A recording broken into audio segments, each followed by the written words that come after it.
I'm sorry, Catherine. What was that you were starting to say? Travel agent girlfriend. Travel agent girlfriend. Travelicia? He's dating, you know that he's dating a stewardess, right? That's what this basically is.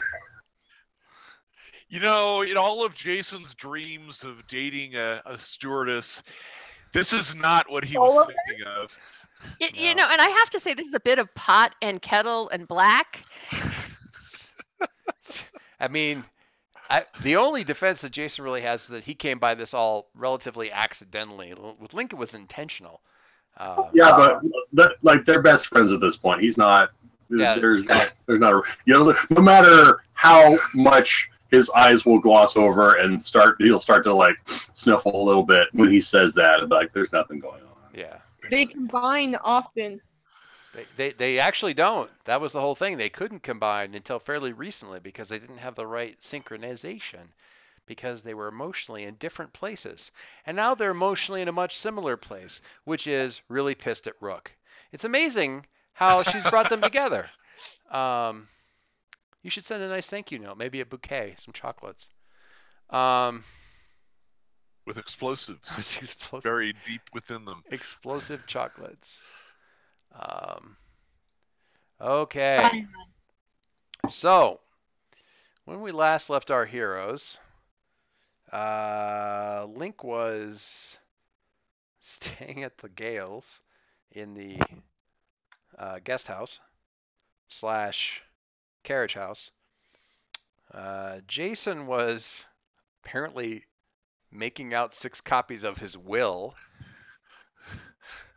Or no, just security in case I suddenly disappear. Making some preparations. Concord was getting ready to head to school for the day. Under the strict request of his family, no capes. And I guess Mercury was probably getting ready to go to school too. Perhaps. So, and Ghost Girl was taking in a brand new vista. A whole new world. Literally. A drab sepia place to be trapped in. Yeah. So, I think taking this somewhat in order of urgency, it seems most apropos to begin with Ghost Girl. So. What? You're saying I'm not happy and I don't look good in sepia? I mean, all of your pictures are in sepia. That's the other thing. I think you blend in. You weirdly feel most at home now, finally. And let's not even get into why that is. But weird sensations aside, what do you do? Can we get a little recap of like what I did like 2 minutes ago? So you were, if you'll recall, you were in the graveyard. Cemetery. I decided to look into things more deeply. You were in the mausoleum and you were checking things out, and the whole area, that whole mausoleum area of the Everard house, was really bereft of any spiritual energy. Like the place had been bleached, scrubbed clean, sucked dry, something erased. I believe is what I said, and in order to, wanting to investigate it further, you shifted into the Shadow Realm to see what you could see, and things went a bit awry, a bit sideways, a bit pear-shaped, and with a almost tearing sensation, you found yourself in an alternative version of the cemetery that was quite devastated, ransacked, almost as if it had been shelled. Still sitting on the same hill and looking out over the blasted heath of the city, of the what might have once been something Blasted remains. Yeah. Now, to be fair, Sepiaverse and Shadow Realm are like really right next to each other in the dimensional index. Really? So, it's anybody could make that mistake. Yeah, really. It's just, I mean, you might have tapped on the wrong icon, right? They're right next to each other. SE versus SH. Exactly. Yeah. From a UI perspective, they're just extremely close to one another. Right. It's bad design, honestly.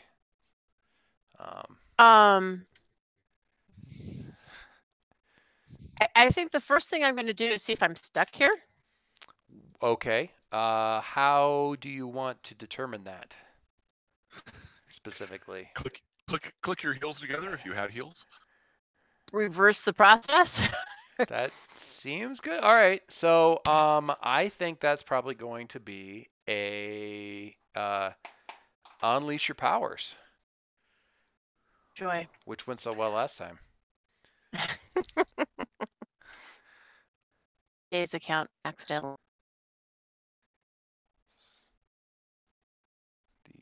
Where's the cemetery? I need the cemetery.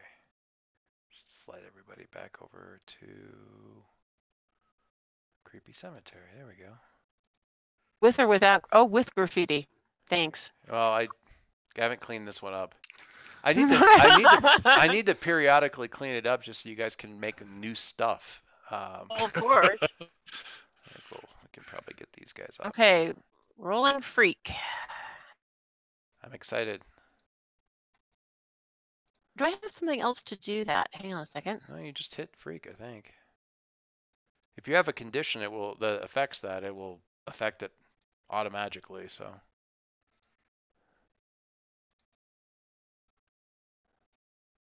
Vacancy. Yeah.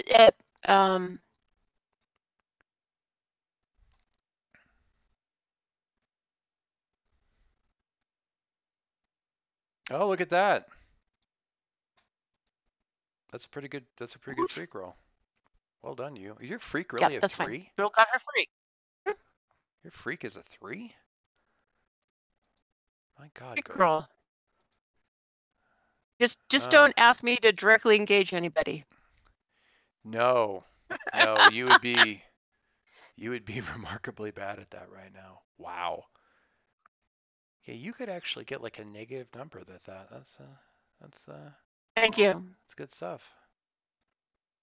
Minus, can you have a total? -4? Yeah, you could. All right, so you quite precipitously go, nope, no, I'm not, nope, not doing that. And you basically do that, make sure you haven't moved. Like, that was the main thing, is like, don't move. You haven't shifted really away from that spot, and you can still kind of feel this weird kind of dead space right here. So in slipping, and you kind of get what it is now as you start to go. I'm going to give you a little bit of extra information here as you're doing your overcome. Let me just make sure I'm not thinking of get your freak on. Very nice. Somehow I collapsed all of my unleash your powers. So when you unleash your powers, blah blah blah. Okay. The part of, and you've never really thought about it because it's never been an issue. Part of what you're doing when you slip into the shadow space is you are interacting with the spirit energy, which is everywhere. It's just everywhere. It's always everywhere. You don't even think about it. You've never thought about the fact that that's what you do because it's just the world. Okay. In the spot where you were at,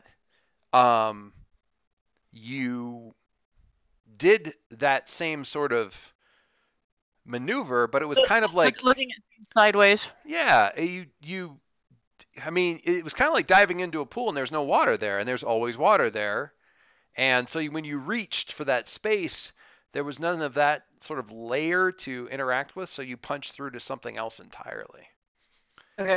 And that absence of whatever layer, ectoplasmic goo, life force, whatever that you normally would interact with, is also not here right in this space either. And as a result, you can reach back through there, and It's not easy, but knowing what to expect this time and not having that what really hurt you last time is this as you felt yourself start to slip away from the world, sort of an instinctual sort of grab backwards over your shoulder to hold on to it when it was not wanting to. So and sort of hurting yourself in the process. Not doing that, you can slip back. It's there's certainly effort there, but it's not Okay. horrible. So beginning scientific methodology. Move from the dead zone, and can I get to the Sepiaverse without being in the dead zone? Sounds like a brilliant thing to do, but hey. You can't. I think. Let me ponder, because I feel like there should be an extra step in there, but I'll put it this way: without additional fiddling, probably fairly extensive fiddling, in terms of you don't even really know what. When you go to that, because it's the same exact move you've always done in terms of slipping into the shadows. If you do that anywhere else, you get in the shadows. Mm-hmm. It's not really that big of a thing. And it's kind of like over in the shadow realm, that space where the mausoleum sits just isn't there. It's not like there's a wall in your way. It's not like there's a barrier in the way. It's just cut out. And that space where it re-inhabited the edges have been sealed to each other, so you just kind of skip past it. You right. Just, so if I wasn't inside the mausoleum, probably wouldn't have even noticed it. Yeah, it certainly wouldn't have happened. Yeah, exactly. If you were walking around on the Shadow Realm out unless you were specifically somehow saying, I want to go over into Shadow Realm and walk to that mausoleum I see 20 steps ahead of me, you would never have noticed that it wasn't there, because it's just seamless. Largely seamless. You might be able to kind of, maybe with an assess the situation, you might be able to kind of sort of figure out kind of where that is on the shadow side, but you're not even sure what the there is, again, actually, you can feel it more from the fact that you don't want to feel it, because there is a little bit of that sort of spiritual aversion to that spot. It's like a cold it's like a cold spot in a haunted house. Yay! I love that. It's kind of like that feel that you get Wiggins around it.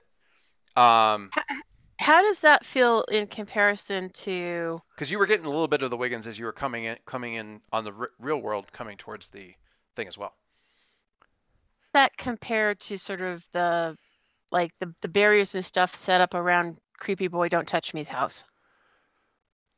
I mean, I know it's different. Yeah, because are they related? He didn't exactly have like ghost wards up and stuff, but what he had is all of his demonic activity. It was protected by Hungry Hippo. Yeah, well, yeah, all the demonic sort of summoning activity he'd done around there had an effect on the shadow. I wouldn't call it similar exactly, where this thing is sort of sealed off. I'm gonna almost say cauterized a section of the thing by removing the spiritual energy. Where this is more of a cauterization, that is more of a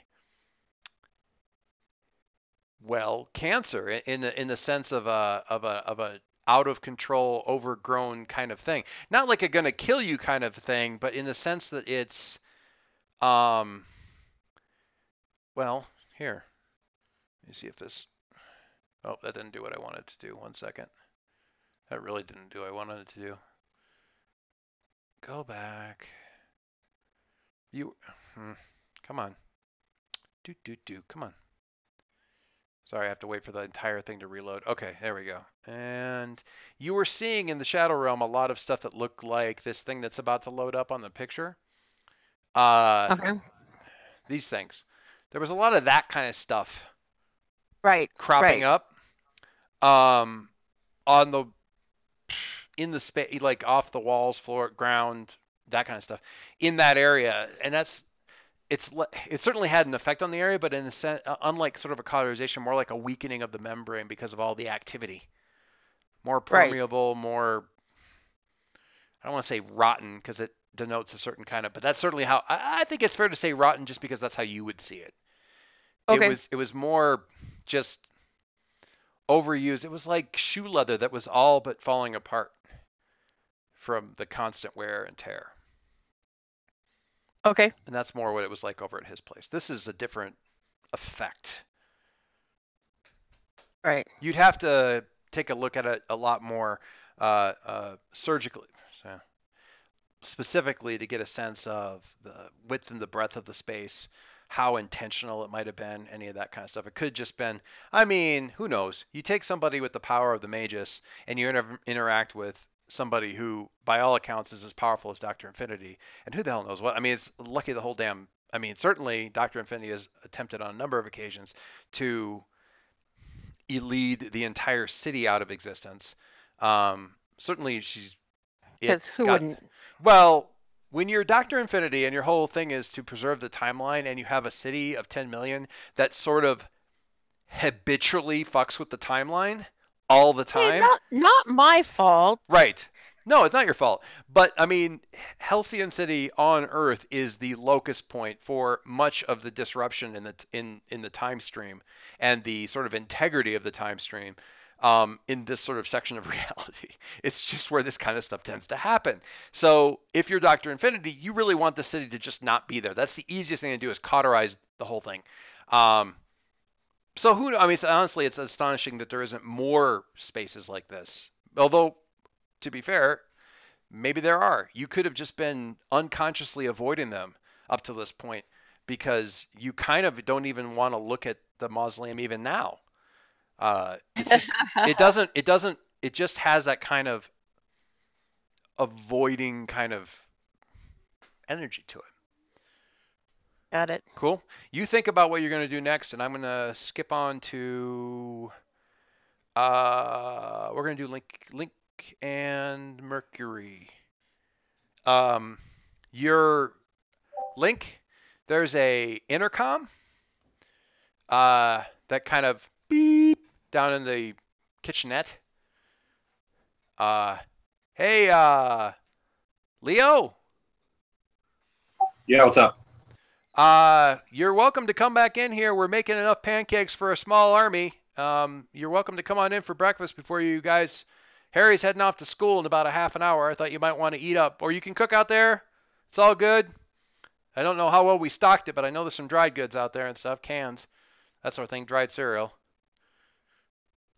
Okay, I appreciate it. So what do you do?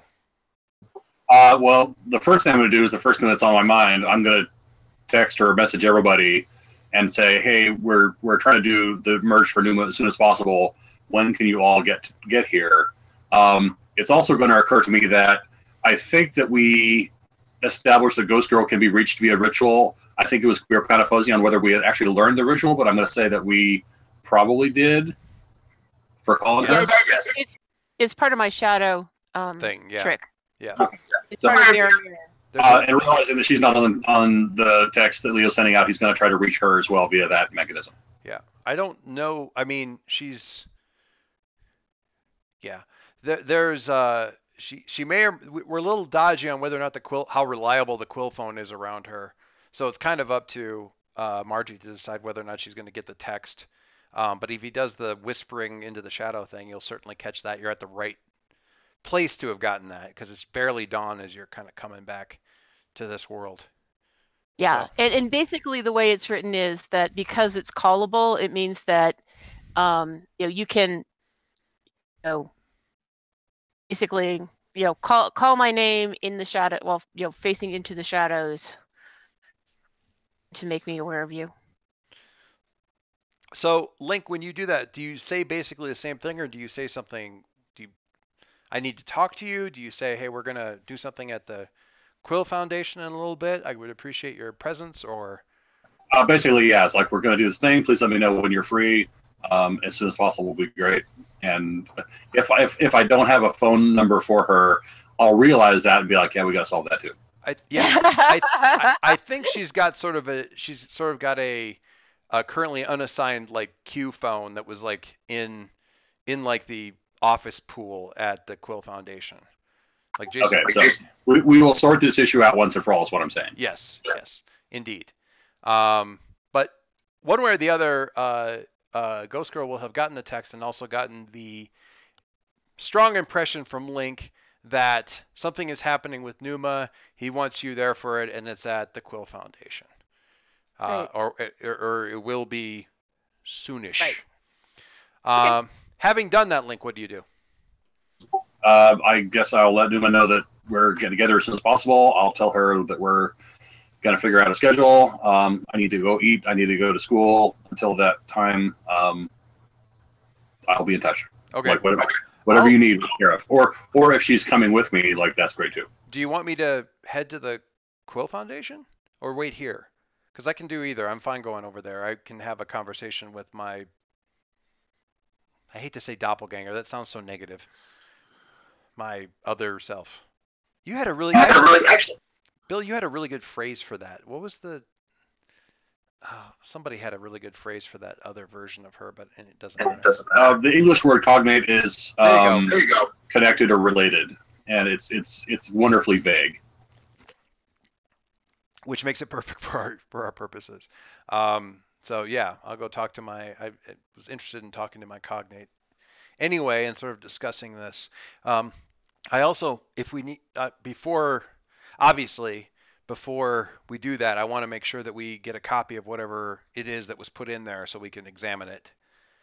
Yeah, I would like to do that with the group, just so everybody knows what's going on all at the same time. And honestly, I want everyone to be there so that we have kind of a supportive environment. There's no reason to do this alone. That's a big step for him. I like that idea.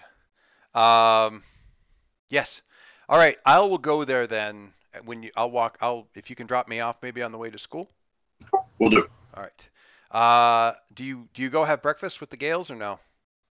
Sure. Why not? I'm struggling to be sociable, and I'm just like I feel bad because I feel like I'm painting a target on these people. I know they're like speedsters, but like Leo doesn't process that way. He's like, yeah, they're just gonna get wiped out when Dad comes. So yeah, he's gonna go in there and be moody. Okay. Yeah, and so it's lots of pancakes, eggs, bacon. There's a surprisingly, I don't know whether you would expect it or not, but I say surprisingly, so I guess I'm assuming that you expect a little bit. There's no help, but I guess they're speedsters, so maybe they make up for it that way or whatever. But that's a thing. Sorry, Mercury. Harry, while you're sitting there and stuff, hey kiddo, what's your schedule like after school today? Now you would have gotten the text from Link already, but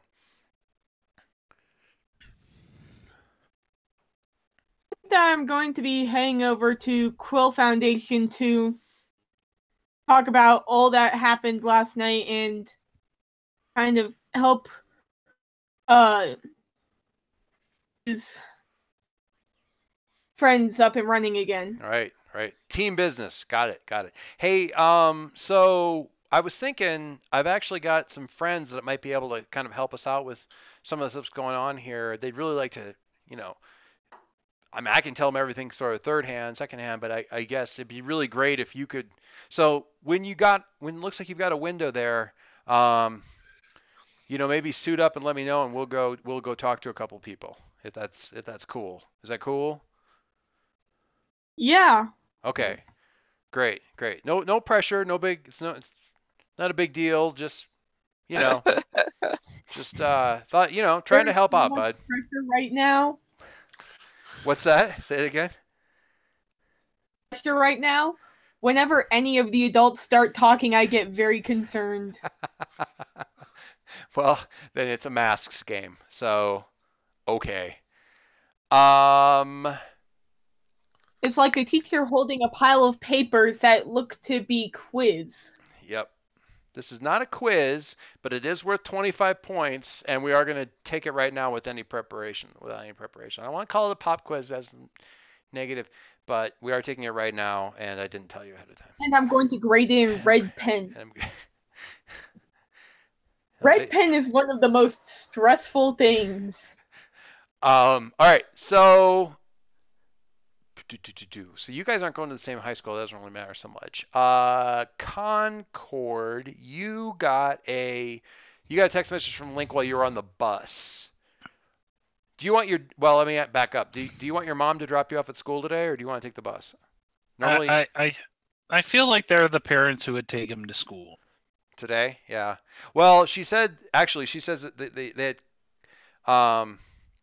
just wanted to make sure that everything was fine yesterday because they had gotten a call at one point in time that you weren't around for roll. Then they called back and said everything was fine.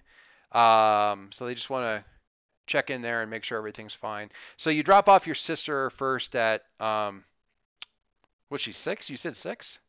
Uh-huh. So like the elementary. And then she brings you in there, goes into the office. They don't. She does. You get the sense that she sort of wants to talk to like the assistant principal or somebody, but she never really gets past the front desk exactly because they check their records real quick and say, no, everything's fine with Adam. We have him on the roll. Everything got straightened out there. Sorry for the confusion yesterday. Kiddo, we try to make sure. It's hard sometimes because he's below everybody else's shoulder height. But no, we got everything straightened out. We're good to go. Kind of that being helpful, being smiling, but at the same time, parents need to go away. We're not really welcome in this space kind of thing. Mm-hmm. Now, you did get a text while you were in the car. Do you check it or do you? I think he will while you're discreetly check it. Right. Like so when he has a moment. So you get the stuff from Link there that he wants to do that thing with Numa, and you feel sort of a frisson of some kind of reaction, some kind of flutter at the mention of at reading Numa being mentioned in this text, and so that's kind of interesting. You don't know where that came from, but other than that, nothing too unusual about that. You know that Link's been expecting that. Although I don't know what's Adam feeling about his like having to go there after school kind of a thing. Oh, let me put that another. What school commitment is supposed to be happening after school today? Ooh, okay. There is probably, or let me think. It is something to do with the drama club. Of course, it's tryouts. And it's tryouts for. It's the first day of tryouts for the fall play. In the spring they do a musical, but in the fall they do a play. Mm-hmm. And Adam has waiting for Godot. No. Adam has not wanted to our do town that because it means him actually having to be out in front of people and that sort of stuff. But But you love theater, or do you want to be on the stage crew? He wants to be on the stage crew. I see. Well, you can pretty much anybody can sign up for the stage crew, so that's a little bit easier. Yeah, but I still feel like that's something where he has to he still has pressure to do it. Oh, to try out at least? Uh-huh. Yeah, because there's people that want you to do that and that kind of thing. Yeah. Adam, you have a lovely singing voice. You'll be fine. Or, lovely speaking voice. Yeah. No, there's never, when high school performances are always at a minimum 12 speaking parts. We actually had a speaker at my MFA program that talked about you can make a living writing plays for high schools. Here's the formula: 25 speaking roles, split 75-25 female male, and it was this whole rigmarole. So the drama teacher can get in there, and any kid that could even kind of sort of be interested is going to have a part. And there was a bunch of other stuff to it too. So it's going to be one of those kinds of plays. But anyway, 12 people dressed as adults stuck in an elevator. because that set is super easy to build. Anyway, all right, so that's going on. Link's doing the thing. Jason, you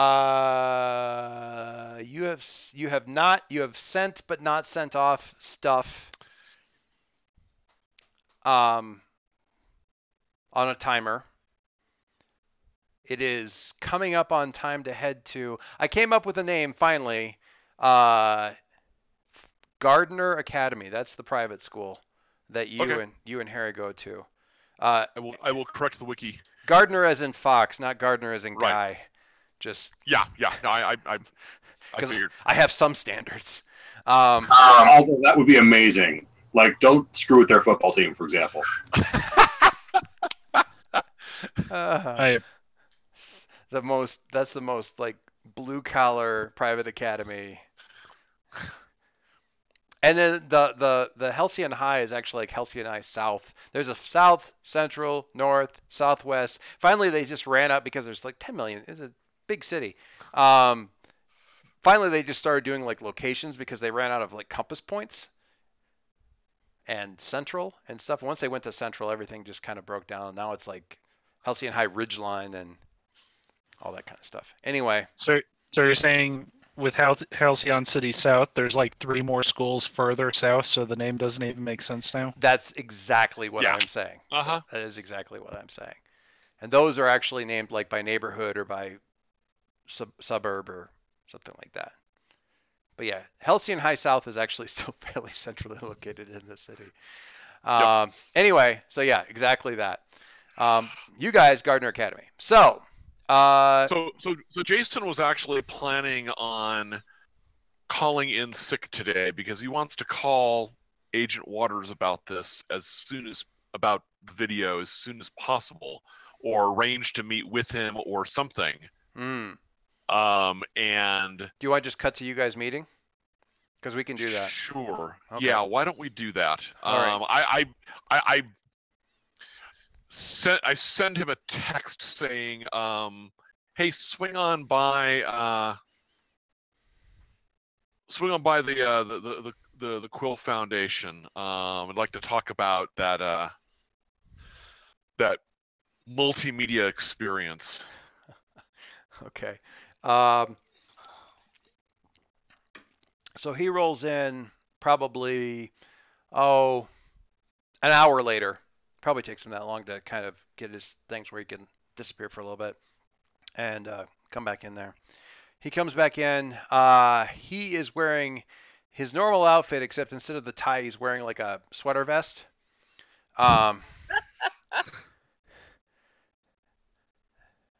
Styling. Yeah, well, there's reasons. But a sweater vest without a tie. Sweater vest without the tie. And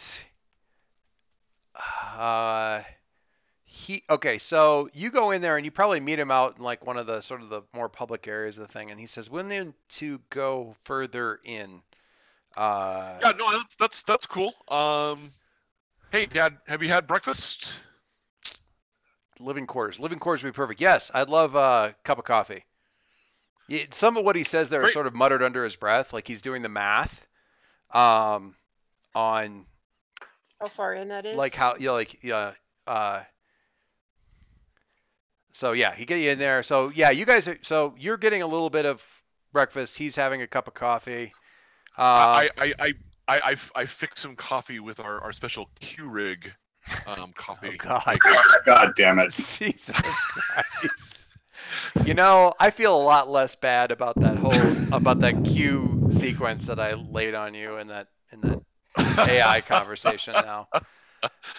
You know what he says when we ask him to stop punning? He's like, "Yeah, get in the queue." But yeah.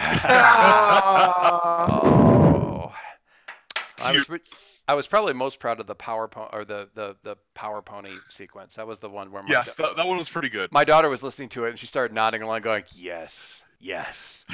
Anyway, all right, so yeah, this should be far enough in. We've never been able to successfully get any kind of recording of this section of the foundation, so we should be good here. Yeah, that's good to know. Dad was very intentional about that kind of thing. Yeah. Well, the technology has improved quite a bit even in the last couple of years since your dad was gone. So you might want to put your own expertise to work there, but it's still pretty secure. There's very little that they can pick up if you're not out on the outer edge. Don't walk the walls and discuss corporate secrets. Yeah. So I don't even know where to start. So why don't you go? Sure. So what the hell was that? Where did it come from? Who's not on screen that are firing shots? And Okay. What was the whole thing around making this, releasing a story that turns out maybe not to have been what actually happened to my dad? So that was security footage from the maintenance tunnels near 1600, obviously Pennsylvania. That's what that was. What was the second question? The GM asks. Y'all got to have them written down.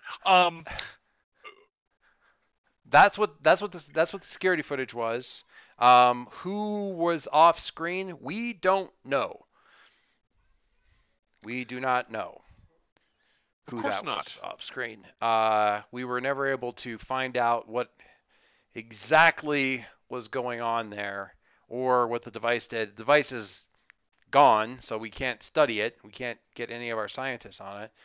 It was covered up because we didn't know and because it had happened right next to the White House. So we didn't exactly understand what had been done, except that they seemed to be, and based on a few really cryptic messages that day, they felt that they were doing something that would save the world. No mention was made of Chin's participation from your father, although in hindsight that's probably simply because he didn't want to complicate things by confusing us or anybody else, because we weren't the only people he communicated with. We kept it under wraps because we couldn't explain it, and things like that can't be explained tend to make people freak out. I can't imagine why that would be the case. It wasn't my choice to keep you in the dark, but at the time you were a minor, and there was no way to inform you without informing the entire Quill Foundation, because legally it's got to go through them to get to you. And that was deemed too great a security risk secrecy risk for the data that was going on. You're not technically an adult now, but it's ridiculous. So it just seemed like with everything else going on, it seemed like this was something you were going to need to know. Well, forgive me if I don't just kind of automatically take everything you're telling me here as gospel truth, given that I've now seen an Aegis reframing of an event that happened to something that's more politically convenient, and having had the truth kept from me at least once, it's not out of the question that it might still be being kept from me in some fashion. It was yesterday's press conference that convinced me that now was finally the time to tell you, so I completely understand your reaction. If I didn't think you were going to have this reaction, I wouldn't have thought that you were ready to know this. Don't trust me. I may not always be able to act in my best conscience. It's just the way it works with us. Right now I am, and I can say that, and I know that I'm telling the truth, but you don't, and that's good. So you're fine. You're doing the right thing here. And he's going to shift your labels if you let him. Wow. Jason's really not feeling in the being persuaded. He's not being persuasive. He's just telling you. He's praising you, and that will shift your labels. That's true. Yeah. He's not none of the times the adult anybody changes your labels, it's not because they think I think you should be. It's sometimes it is. Sometimes somebody's saying I think you need to be more this, and some lists they're a little bit more. In this case, he's simply praising the qualities that he sees, and that's going to push you up and down. It's not always conscious. It's certainly not malicious. It's just he's got influence. And you're hearing and what he's we're saying. teenagers, and he's got so, influence. He's we're praising malleable. you. When you're a teenager and Yeah. you're like this No, thing, I know, and Jason would really is both really resentful of what's happened and would really like to be able to have some adult figure that he could trust in this whole thing. Cause damn. Yep. So he wants to. And I haven't looked at your character sheet, so I don't know what the effect this may or may not have. You certainly can decide whether or not you want to go with it. He wants to shift your superior up and your mundane down, because this sort of cold calculating. Yeah, no. I see exactly what you're saying. Actually, no, that's really probably right in line with how he's already being inclined to be. Okay. So Agent Waters is basically saying, yeah, you need to be really paranoid. Don't trust you won't know who to trust. Don't trust anyone. You're doing the right thing, and that's like, yeah, I know. That's why I'm being paranoid. More Batman, less Flash. Yeah, and you can. Except I couldn't possibly lie more than the Flash does. So more Batman, less Ted Cord. Okay. There you go. All right. So if you're fine with that. Dad. If you're fine with that, he's going to shift your labels. Okay. Do you want me to do it since I've got the sheet up? Go right ahead. Go right ahead. Less season 1 Flash. Yep. Yeah. Less season 1 Flash. No, he was lying all the time in season 1. I'm thinking actually JLA Unlimited Flash, but that's that's fine. Yeah. Yeah. Anyway, so with that done, what's funny is that I was halfway through that, like literally halfway through what he was saying. When I said, and he wants to shift your labels, that was the first time it had occurred to me that he probably would be doing that. Anyway, it wasn't a plan. Okay, so it's not everything I know, but it's a lot of what I know. What else can I tell you? We think that they were doing something that was obviously some sort of interdimensional thing. We don't think there was we don't know whether it killed them or not. We don't know if it was, this isn't what he says. What he says, we don't know if it was fatal or not. It's extra dimensional. That can obviously easily be fatal. It also might not be. We don't know. We also know the parameters of your dad's intelligence well enough to know that if he could have gotten back by now, he probably would have. But maybe time flows differently. There's so many things that it could be. Yeah. We just don't know exactly what's going on, but we think that they were trying to prevent something, and that whatever they did, well, we're still here, so it worked. And sometimes I don't want to tell you how many times Aegis has to just kind of go with something that non-reassuring and move forward. But that's what we got. Well, yeah, if the world hasn't blown up, that's every day that's a victory. So. What do the Viertovians have to do with this? He leans forward and looks at Waters carefully to see his reaction.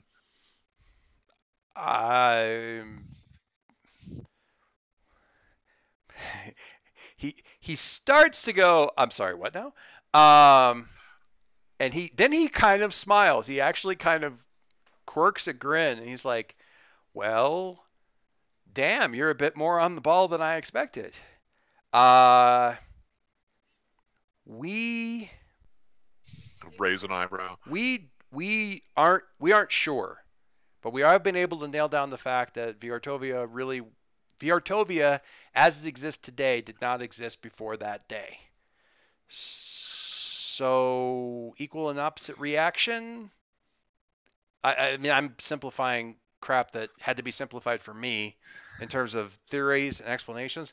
We're keeping a very close eye on them. Their tech isn't like ours. It's way more advanced. They seem intent on gathering up certain kinds of technology, researching certain kinds of phenomena.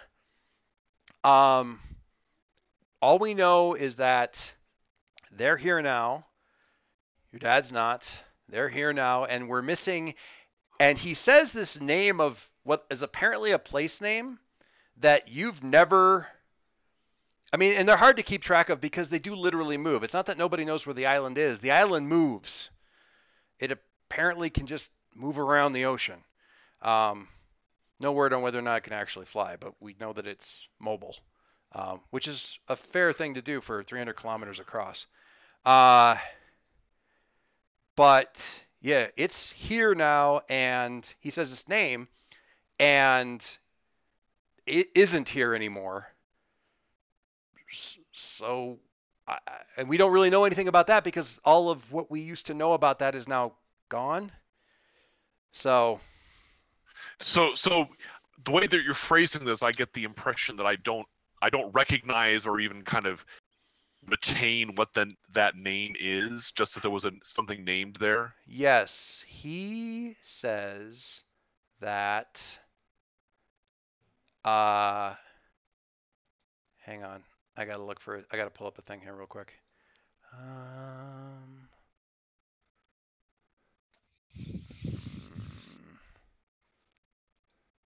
Remember, here we go.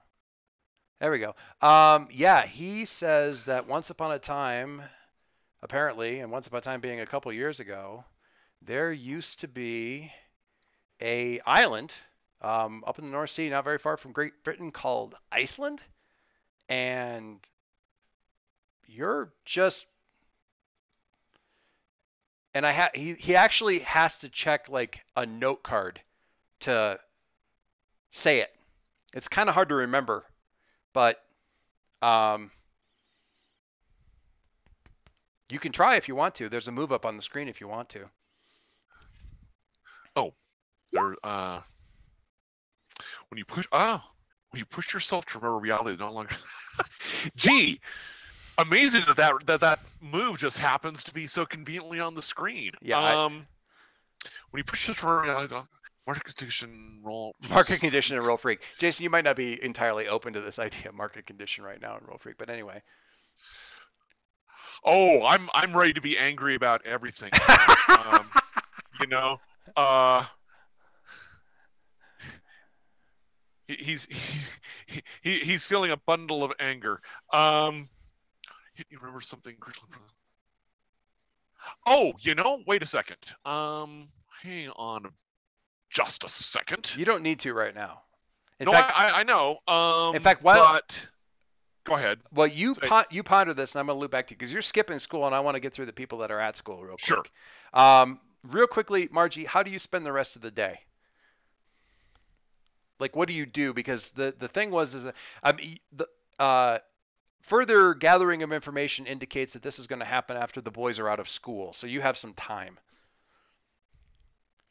In broad terms, what do you want to try and accomplish during that time? A lot of your living friends are probably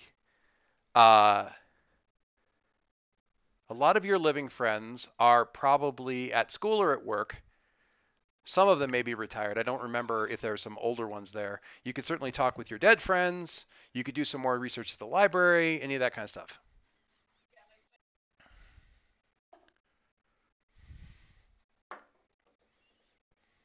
And I can't hear Margie. Yeah, you're muted.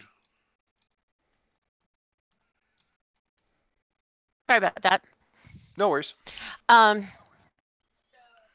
So girl came down and I double muted.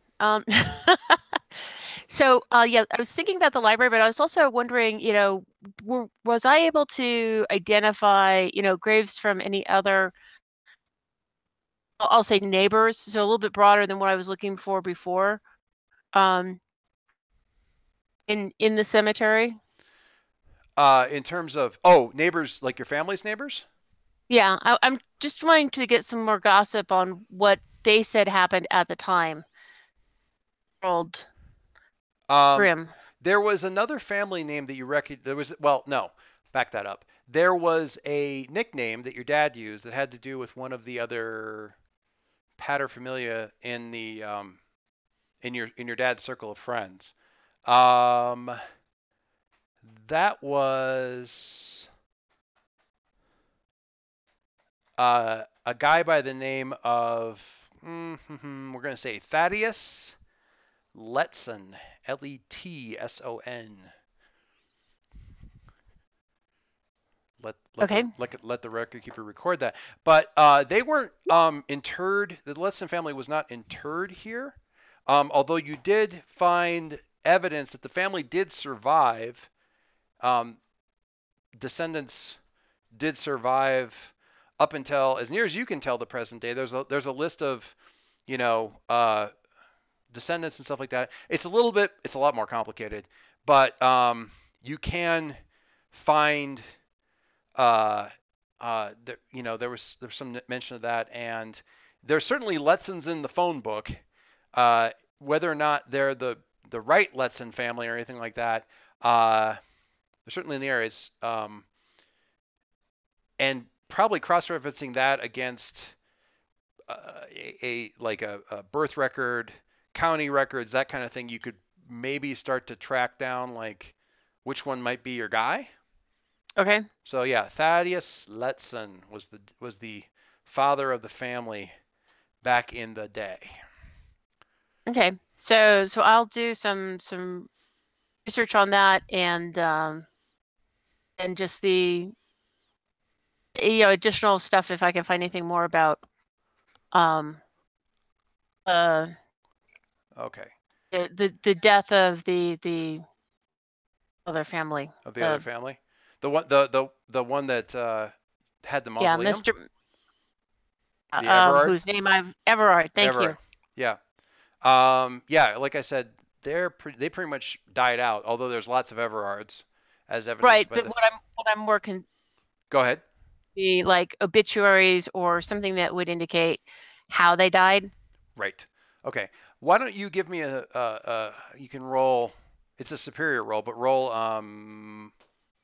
just roll superior. That's going to be the assess the situation. We'll put it together at the end of the day. Ooh, wah wah. Wow. Holy moly.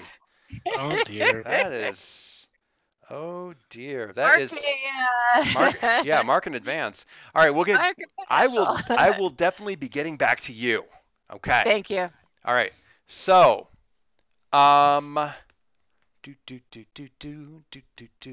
Okay.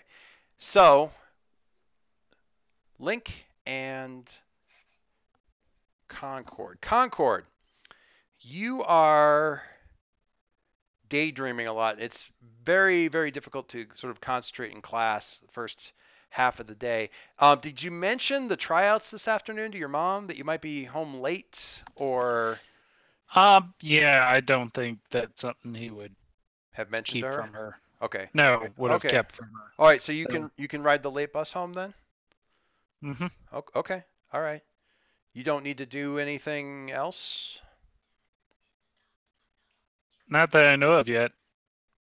Or actually, how would he say that?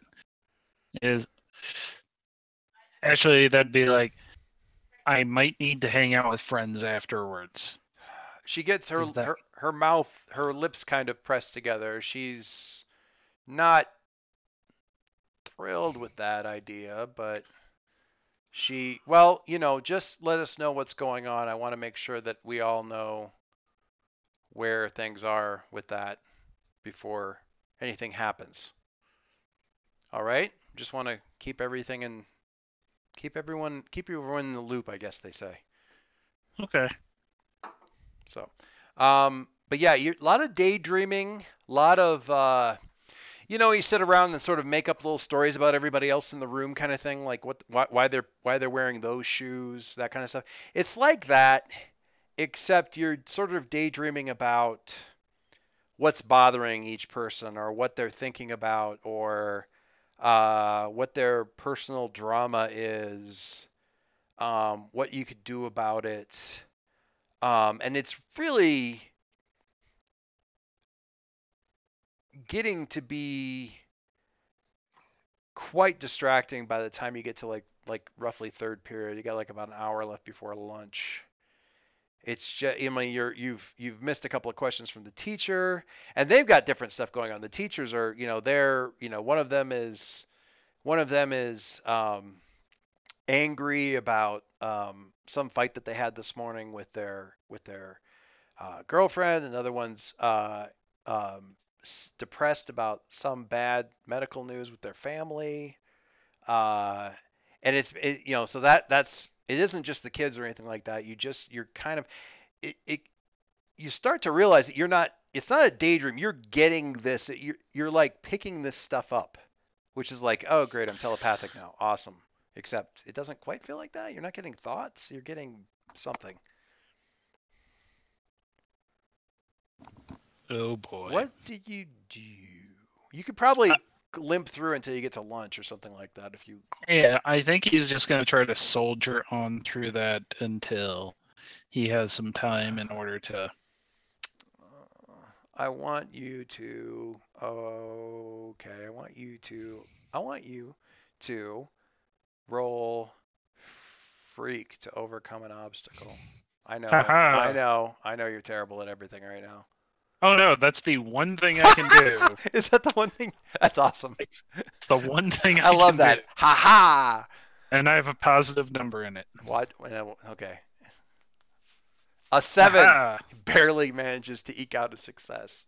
Okay, so you're trying to tamp this down.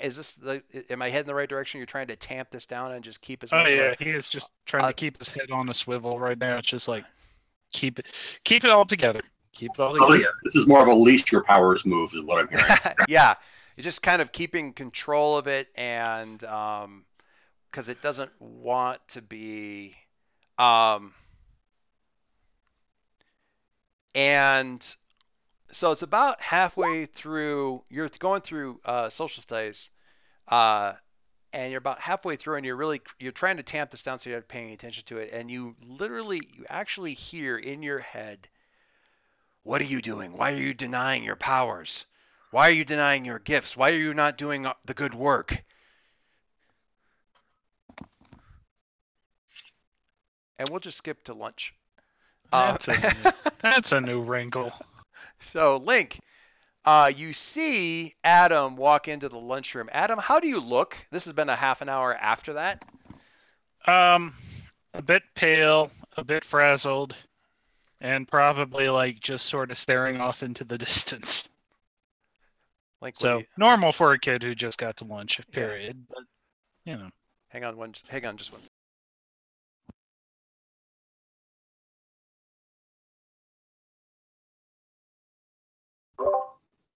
I don't know. There's a lot more ease towards the lunch line.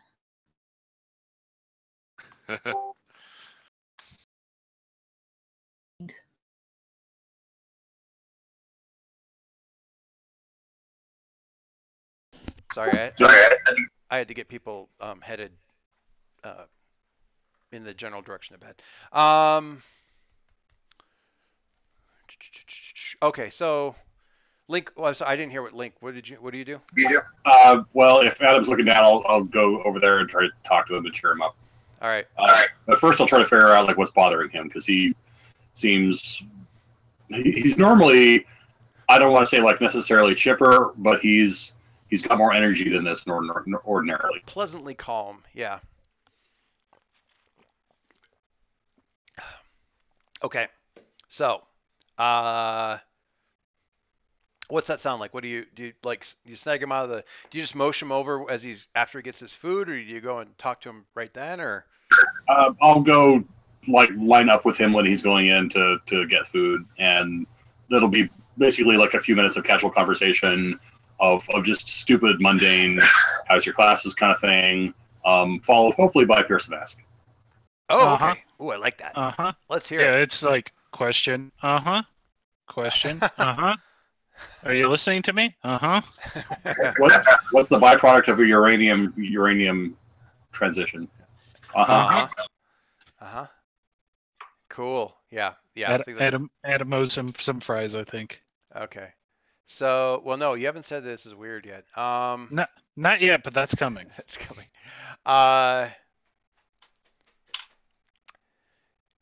And now, so you're tamping it down. You're not getting the read off of everybody, but you are being sort of. There's sort of like a low grade sort of muttering going on that you're kind of convincing yourself you can't quite hear, although you totally can. Of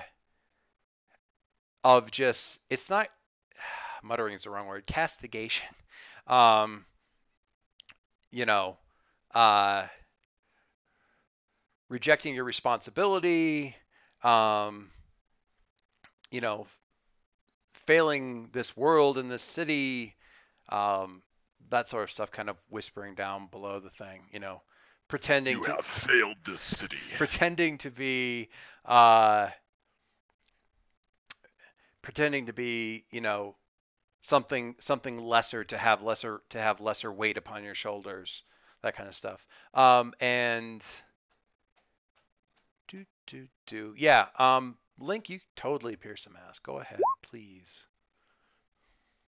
Let's see what we got over here. What do we got over here? Oh, man, you guys. So 13. Yikes. When you pierce someone's mask, see the person beneath. 10 plus. Ask 3. Wow. Wow. Well, what does Adam want Link to do? What does Adam want Link to do? Not, you can answer at a meta level. I think that's fair. Right now, Adam needs somebody to tell him he's not going crazy. So that's probably at least part of it. And is one of them something where you can, let me see. What are you really playing? What do you want me to do? What do you intend to do? I mean, I feel like one of those questions should be something like, how can I get your character to tell me what the hell's going on? That's pretty much the next one. Yeah, it's like how can I get you to open up to what's going on with you right now? Right. Hey, do you want to save 3, or you got a third one in mind as well? I have a third one, and then I also have an additional question I get to ask as part of my Bull's Heart. Oh, nice. What's your third one? Well, I guess we can get them all out of the way, or he can answer this one first if he likes. Okay, so what really does Link need to say to kind of get you to just open the floodgates while you guys are at the lunch table?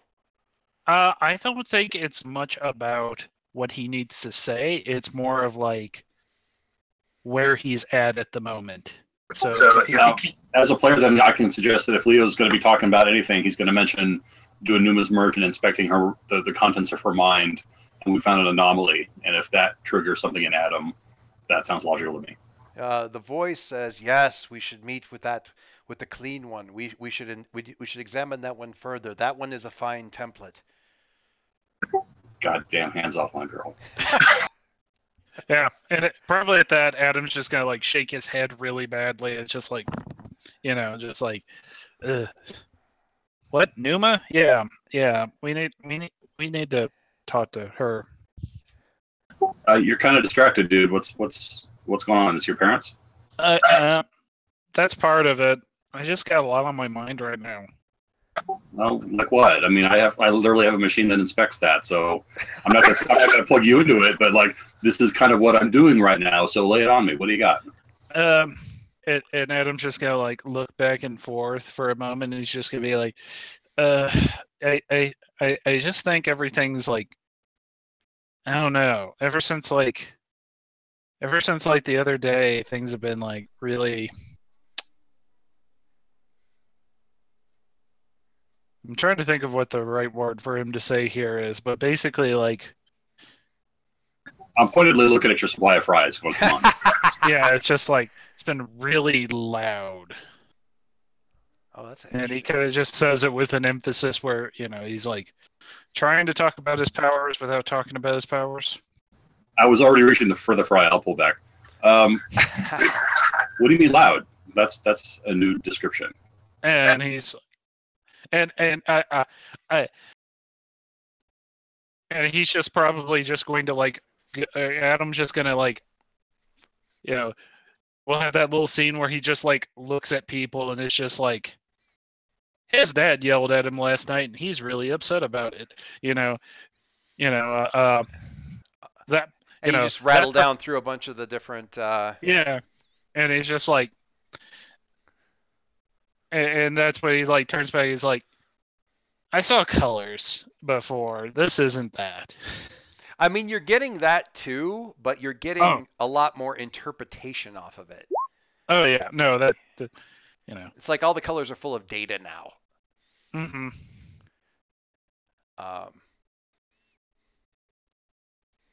Okay, so like your empathy took a step up. Yeah, and it's hard not to. It's hard not to act on it.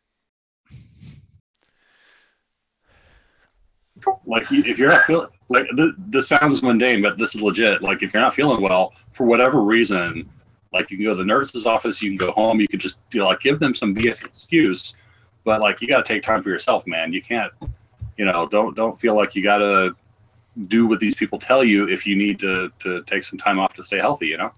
Yeah, but my parents are already mad at me for me last night. Which is new information for Link as well. Yes. Well, what are they mad at for? Adam's gotta take a second as they like get through like the lunch line, and it's just like as you guys sit down, kind of. Yeah, and he's gonna like just gotta get close and just be like, Concord yelled at him. You're Concord. That's the weird part. Link considers this as he eats one of your fries. Actually, Leo's totally on board with this. He's gonna be like, I have some experience with other people coming out of my head. Okay, this is not new for me. And he's just like, Adam was just like, see, I got home and I wanted to turn back, but I didn't. And then when my parents didn't want my little sister to see me, so they were telling me to change back. And when I tried to tell them I couldn't, that's not what I said. Okay, did they ground you or just? Yeah, they did. Are you still coming to the Quill Foundation tonight? I don't think I'm supposed to. Well, yeah, your mom was kind of. She's not quite ready to say no yet, but man, she wanted to. Yes, I think I'm just gonna repeat what she said. She said no capes. Okay, I think that Link going straight to what were the consequences from your parents is really telling of your own background. Are you okay? What? No, like, are you grounded? That's a high schooler thing to ask.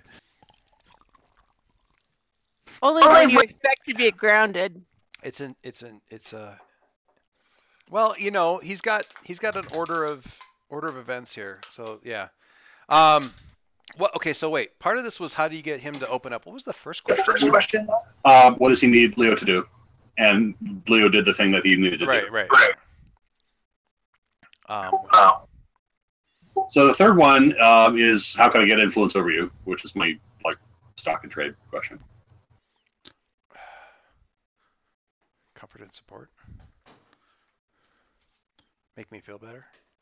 Yeah, that is a good answer right now. And then what I also have is a passive move called Listener. When you pierce the mask of your level rival, which you are, you can let them ask you a question to ask them an additional question in turn, even on a miss.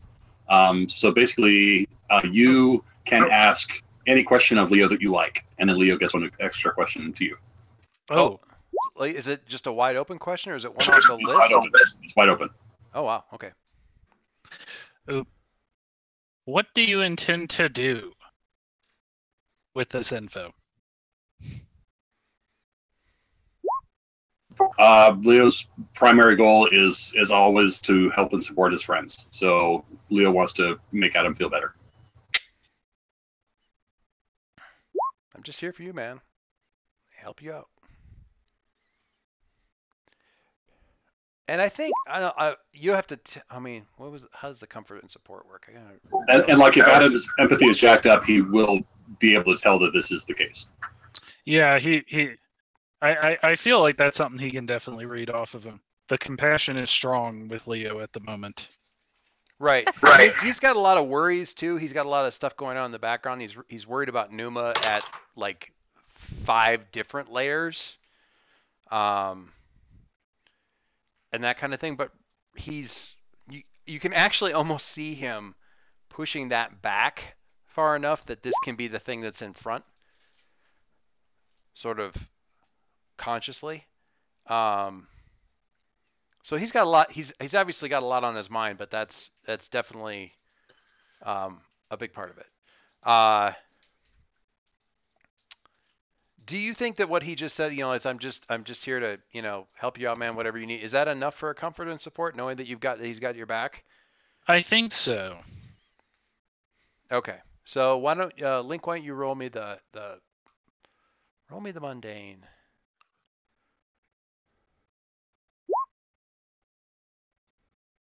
Nice. Let me see.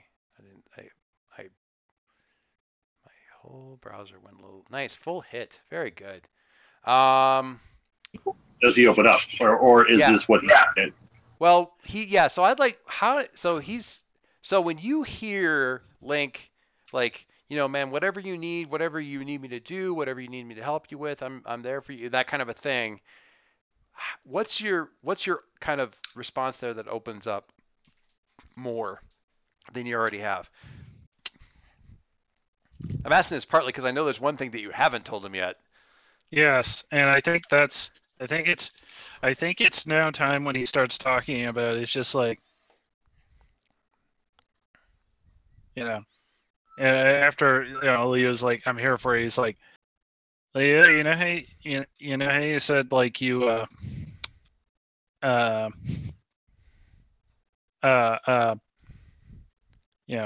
you've had, oh geez, I can't remember how he said it, but basically he's gonna like relate this to how Leo experiences with things coming out of his head. Yes, the experience with things coming out of his head. It's just gonna be like, did they talk to you before they came out? I mean, in a sense, think of them as like imaginary friends come to life, because that's really what they are. Or if you're writing or doing some kind of creative work, like you're the author and the other characters, but they can emerge from the page or out of the music or whatever. I am no mere fiction, says the voice inside your head. It's so loud that I can't hear other things. That's kind of rough. And actually, I'm going to interrupt you guys right there because, right when you guys say that and Link's kind of processing it and about to say something, he opens up his mouth and a lunch tray drops down on the table right next to you, and Taz drops down like, hey, nerds. God damn it. And we're just going to cut right there. I'm not saying that out loud. I'm just thinking like I would... But Leo does have one final question. Sure. Which is, how can I confront the concordance on your behalf? Ponder that, because that'll be where you guys can loop back to that. Give us that. Yeah. I have like 3 questions. Really quick. Yeah, 3. Sorry. Go. Yeah, go. Did I open up enough for the comfort and support? I thought so. Yeah, okay. You're the only one that can say one way or the other, so if he thinks so, oh, yes. Okay. No, not you. Link's the only one who can really say. Okay. So, yes, so you clear a condition. With a 10 plus, you can either add to the team or you can clear a condition. Leo? Yeah. I cleared Hopeless because I feel like we can actually do some good here. I also get to mark potential for comforting, supporting, and love. Oh, very cool. Very nice. Cool. Okay, so good scene, good stuff. That was Jason. No, got Ghost Girl's doing her research and she rolled really bad. Got Link and Leo. Harry, what the hell have you been doing? Where have you gone? What are you doing? How do I forget him? I'm literally the worst. Harry, you go through the rest of the day. You get text messages at lunch from your dad saying, "Hey, just want to let you know if you can wrap up whatever's going on with your guys by about 6. We can meet my friends for around dinner time. Does that work? Eggplant? Question mark.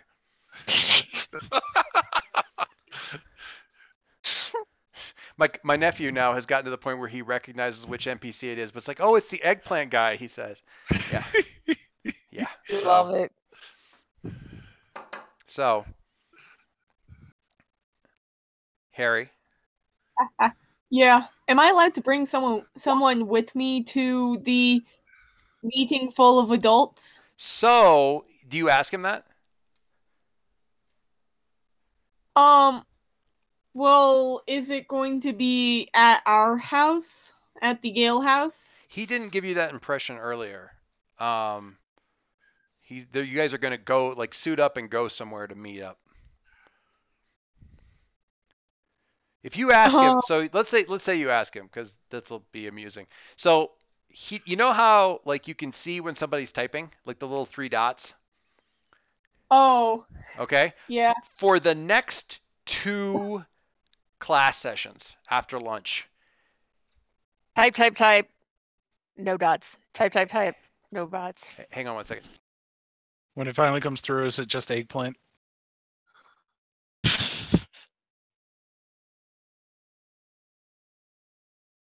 So yeah, they type the 3 dots go up, they go back down. For the next 2 hours, they go on and go off and go on and go off and go on and go off. And what finally comes through 1 period before the end of school is, sure, bud, no problem.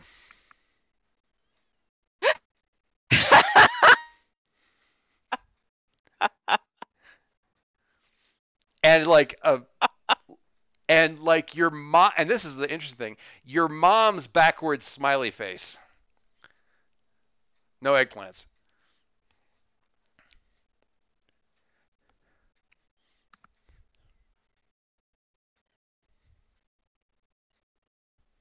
Harry's being very quiet now. Sorry, my connection dropped. Okay. What did you not hear? What the response was. Okay, so for 2 hours while you were in class, the 3 dot indicator that he's typing goes on and off and on and off and on and off for like 2 hours. And what finally comes through is, finally... Never mind. You just back. What happened? One of our Wi-Fi's was down. Okay. So is she back? Can Catherine hear me? I'm here. All right. So yeah, what finally comes through is, sure, bud, no problem. That's all it is. Oh, that's so... No eggplants and your mom's reverse smiley face.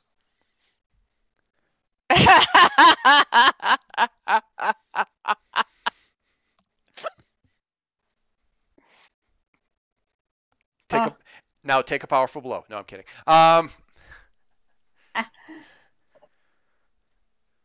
So were you nervous before? Because you should be nervous now. Oh, yeah. Oh, yeah. Okay. Anything else that you... Well, first of all, you got the text message from Link. Well, you kind of probably would have had a chance to talk to him right at the house there about whatever he's planning on doing afterwards. So is there anything else you wanted to get done during the school before we get back over to the Quill Foundation and stuff? Dave, you had a question. You were the thing you were pondering that you were going to ask or work out or something like that I'm about to ask you to finish here in a second. I want to try and track down what's her name? A10. I don't remember what her regular name was. A10. Kind of Andromeda. Covering for me yesterday. Yes, your dance partner. Track her down and what? For covering for me yesterday. Oh. Yesterday? Yesterday? Yeah, it was yesterday. 7 sessions. 7 sessions for yesterday. That's a lot of coverage. Yeah. Really. Really, yeah. And Taz was the one that had done the other thing before earlier with she covered for Lincoln or Leo and Adam as well. So she's kind of like little weird, almost like, well, you would have been in the same class. That's like one of the last classes of the day, and you guys are doing you're doing swing dancing now. Oh, that's fun. Yeah, yeah. So she's like, yeah, no, it's totally fine. It's a little bit weird when you have to do like the turn around spins, and not really spins, but just kind of rotate around each other, because she's actually got, you're fairly certain, a little bit more muscle mass than you do. Like inch for pound for pound, she should be the one leading. Yeah, it was no problem. Is everything cool? I mean, I saw you on the news and everything, so you got the bad guy and everything, I guess, right? Yeah, that all went well. You're getting some kind of dark looks around the room from a couple of the people in quite a few supers in this particular class, for the reason that you guys sort of mentioned. You know, this is the one that the physically adept kids can take to get the credits without cheating. Yeah, no track and field or being accused of cheating. Yeah, or being accused of cheating. Really, you could probably still. I mean, some of you can certainly help a little bit, but as far as you can tell, being a speedster has been absolutely no help with being a better dancer. Quite the opposite. So, so yeah, I mean, that press, you look good up on the press conference, man. You kind of roasted your dad. That was funny. Yeah. I love Harry's complete lack of suaveness. Yeah, and the conversation lays there like a dead thing on the floor. So yeah, cool. Are you doing stuff with the team later?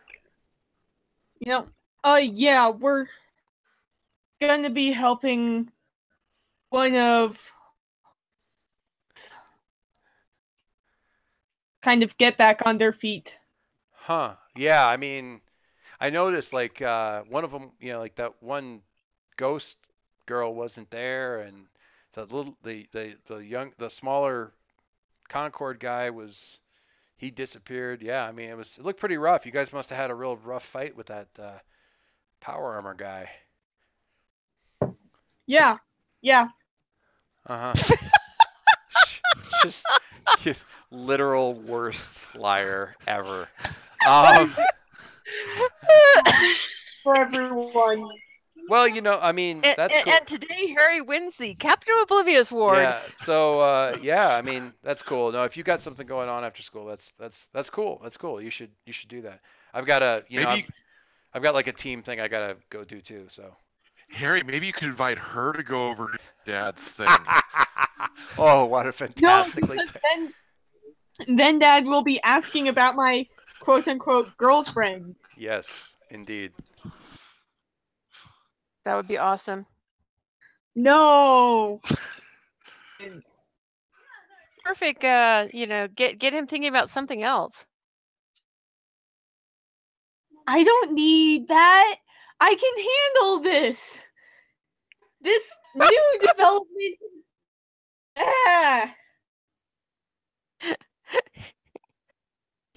Glad you know you can handle this. Yeah, you can handle this. Okay. You're doing a bang up job, so keep it up. Yep.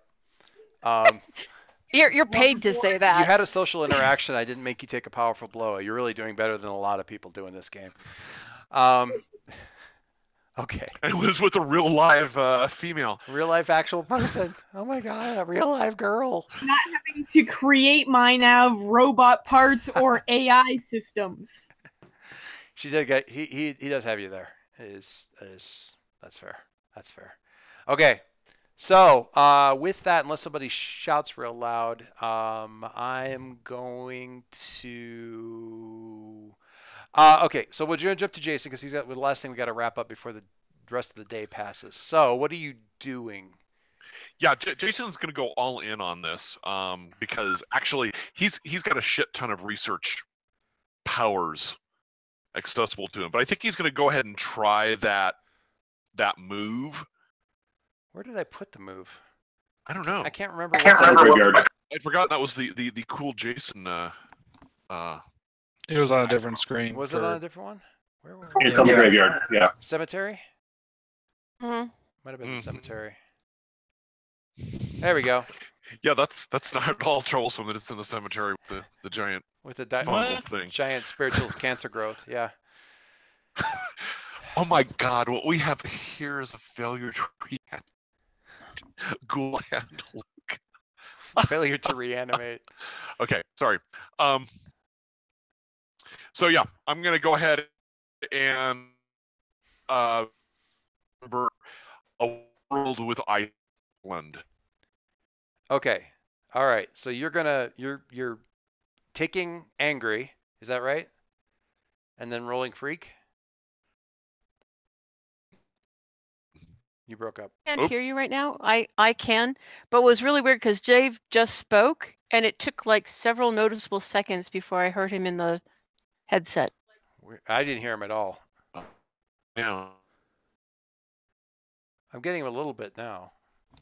Yeah, I'm barely getting him. I'm hearing. Okay, I just heard Mike. All right, I can hear you, Dave. Okay. All right. So I'm also seeing my phone like bob up and down with its Wi-Fi connection. yikes.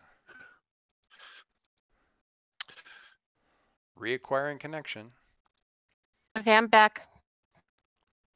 Okay. I'm not sure that was on our side, actually. That was weird.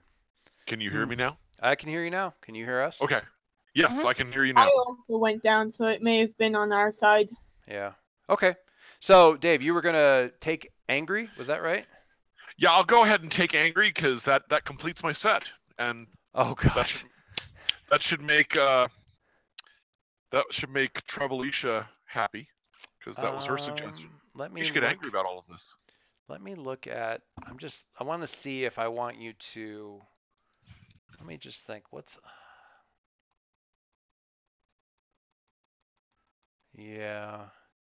I'm going to have you roll it as freak because what interferes with unleash your powers? Is it hopeless? I think your condition is actually going to interfere with this. So although you're not truly unleashing your powers, it is your connection to your powers that's going to help you kind of punch through this reality bending whatever. So I'm fine with it being a freak roll where it's actually affected by your hopeless because things are feeling overwhelming to you, and the fact that you're hopeless is just makes this seem like too big of a problem to kind of overcome. So click on your freak there, take your angry. Let's run this sucker. Let's run this sucker up, see what we got. Oh my stars and garters. Okay. All right. On a hit, you remember someone or something crucially important that no longer exists. GM will tell you exactly who or what you remember. On a 10 plus. On a miss, I become aware that my own existence is in jeopardy. It's only a matter of time before reality realigns and I am erased. That's perfect for the doomed track. Yeah, what the hell? Okay. So, God dang. Okay. Your bots somehow and the AI that's connected to them. So yeah, take a doom track because you're gonna get some information out of this. Take a shot on the doom track. Take a ride on the wild side, Dave. Okay. So your bots and so are we kind of merging this with the dark visions kind of a? Yes, because it's really hard not to. What was the thing? Don't you have a move besides dark visions by now? I thought you had one more. Well, I've got the been reading the files. No, which I was going to use it a little bit differently. That's a different advance. I thought you had gotten one of the actual dark gifts. One of the like you started off with dark visions, but I thought you got another one. I thought you. I said burning bright. Burning bright, which lets me ignore a state of requirement when I call upon the resource of my sanctuary. Right. Which is also kind of my list of things to throw myself into the rest of the afternoon. Right. So this thing, the whole thing is just overwhelming. The whole idea of the fact that the whole world is conspiring to keep secrets from you, literally, like actually, literally, existence is conspiring to keep things from you. On top of everything else that you've gotten is just exhausting, emotionally exhausting. But at the same time, given this data, given the thing, and what you've now learned about your dad and what all this other kind of stuff, you feel yourself starting to do the math. Not obviously in a literal sense, but in some cases a literal sense. But just putting two and two together, making the connections, drawing the parallels, and sort of figuring stuff out. Things that have always, it's like you're looking at your memory of the last couple of years, and certain events and aspects of it are being picked out, like limned in sort of a glowing color, as being probably connected to this and kind of important and relevant. The Iceland thing you're not sure about, the Vitrovia thing, but the fact that they're exchanged, yes, something that was you seeing that as the part that your dad couldn't control, something that he was doing there, something that he was trying to do with Chin, had to do. It wasn't trying to stop a thing. It wasn't trying to make a thing happen. It was trying to control it. It was trying to channel it as much as was possible, to diffuse it or to ground it out or something. It mostly worked, except for localized effect. So something swapped. Obviously, there your dad's gone, and there's a big mass transferal. Iceland, whatever the hell it's called, gone. This Futovia here now from wherever. That is relevant. Your brother won't ever talk to you. He hasn't let you see him face to face since he got back. He hasn't let you see the dog. You know that you could go and see him if you wanted to, and he wouldn't stop you, but because you know that he's avoiding you, you can feel that in your interactions and stuff like that. You haven't gone there, but that's got to have something to do with it. He's got to know about that. He has to have known about this. Since he was there. He was there. I didn't see him on the video. Which is problematic. So because he was with your dad, he was working with your dad and Rusty at the time. So what happened there? Where was he at? Why wasn't he on the video? Has the video been affected by this reality bending? And that seems possible. Maybe he was there and he's not showing up there anymore because he's gone, but he can't be gone because he's here, unless it's not him. What?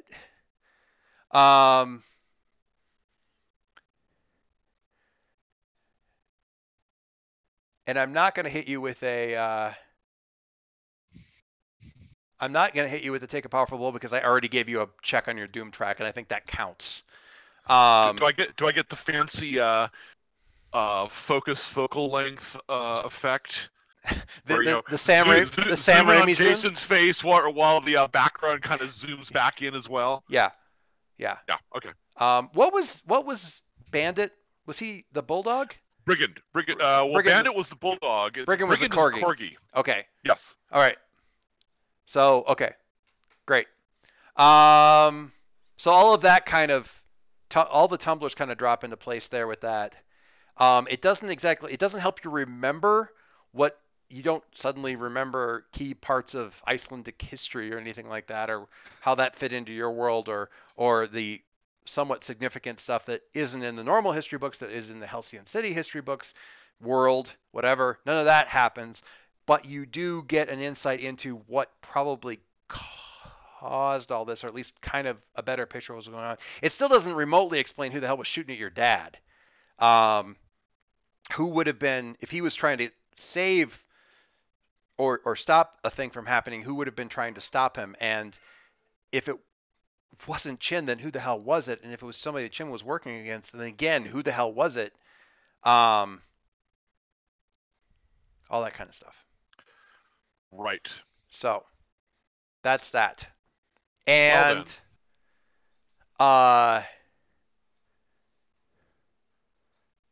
now my question is, do you pass out during? No, you probably don't pass out during this, because if you're going to go into like a fervent, like digging into the, tell me what you're going to do with the system, with the AI system plus your, all that kind of stuff, and then not, and I'm assuming use your benefit to have it not cost you another check on your Doom track. What is it that you're trying? What problem are you trying to solve? Or thing are you trying to achieve that you can make your sanctum be part of the requirements? Because I gotta look at how that sanctum thing is written.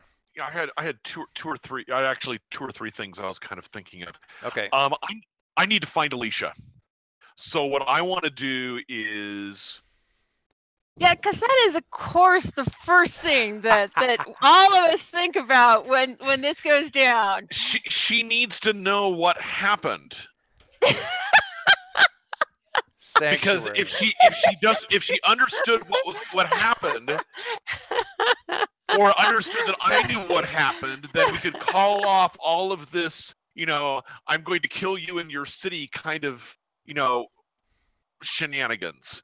Has she actually said that that's what she's doing? No, she's not going after the sage. She pretty much just wants Jason to burn. But has she really actually said that's? Yes. Yeah, she has in the past. Although all of her actions more recently don't seem to be that closely tied to. Okay, so GM will give you one of 4 conditions. First, you'll need help from you and your team when we're in danger from the best you can do. You need marker box. You're doing track. Okay, so let me think about that because I need to think about the first you'll need help from.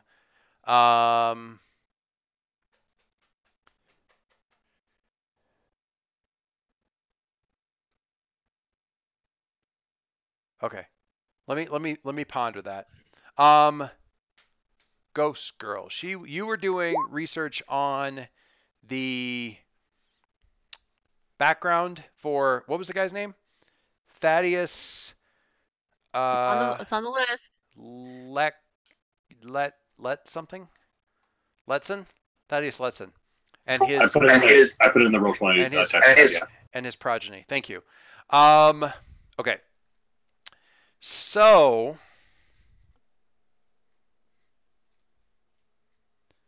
That family actually stayed in relatively good. They had their ups and downs, but through ruthless business practices, they were generally able to both remain relevant in the politics of the area and continued to amass wealth again through some fairly ruthless business practices and stuff, and still be seen as old money.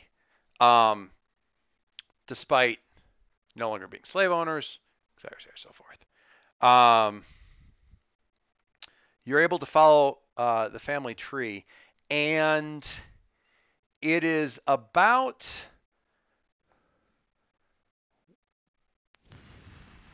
So you're kind of going through. Are you doing this mostly probably through paper research and that sort of thing? Yeah. Okay. All right.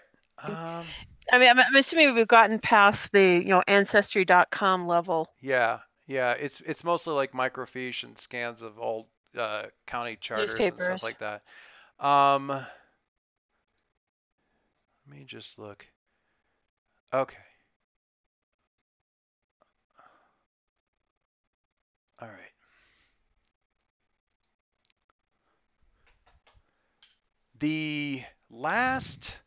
There doesn't seem to be anybody in what you sort of inaccurately think of as your generation from this family. The most recent birth to the family would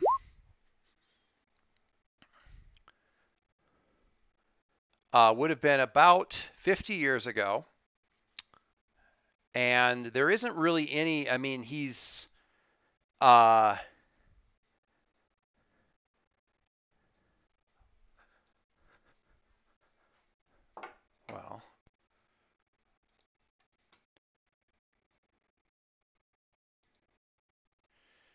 there isn't really any activity from the guy. He hasn't done much. He's he seems to be, on the face of it, just sort of resting on his family's wealth and just sort of letting things go as they have been. You can find like a current address and that sort of thing if you're so inclined. That's the guy's name. Okay. Really? What? It could have been George Letson. I looked up that surname. That is a legitimate Civil War surname. Totally legitimate Civil War surname. Do you go and investigate this guy? Go check him out. You've got time. Yeah, I got time. I Okay. will go and at least, see what's cooking. Okay. He is. It's like it's not really suburbs anymore, but it probably was on the edge of town at some point in time. Fairly large. I don't want to say an estate, but fairly large property. There is a fence that is brick, and it's got the big gate, and there's probably like a call it 50 yards worth of 50 feet worth of driveway to get up to the thing.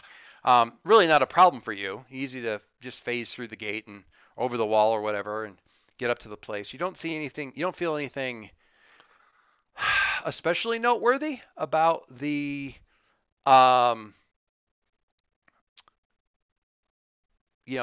spiritually speaking, it doesn't seem to be.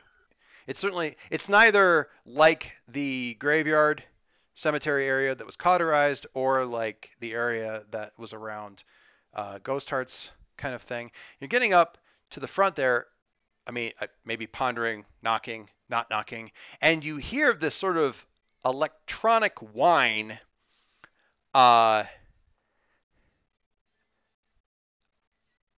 sound, this bzzz kind of a thing, and at the same time a different sound that's also like a and you turn and there's like three quite nervous looking Aegis agents kind of in a half circle around you. They're back about 20 feet. They've got the bzzz was the gun that they've got like sort of leveling, and they're not pointing it at you, they're pointing it at the ground in front of you. And you can still sort of see the sparkle effect as whatever cloaking thing or whatever they were doing sort of drops. And they're like, ma'am, this area is under surveillance. We're looking for any kind of contact. We would like you to know we understand you have some connection with this individual in the past, last month. But if you could just step away, we're going to need to bring you back in with the team and debrief you about this and make sure that you're not conducting an investigation that might interfere with our own work, ma'am. Could you step back away from the front door, please? So like a month ago, that's basically when I came out, right? No, you came out quite a while ago. A month ago was what happened a month ago? A month ago was when you guys teamed up against at the horse race against that electrical dude named Hannibal Electric. Oh God, not another one. Okay.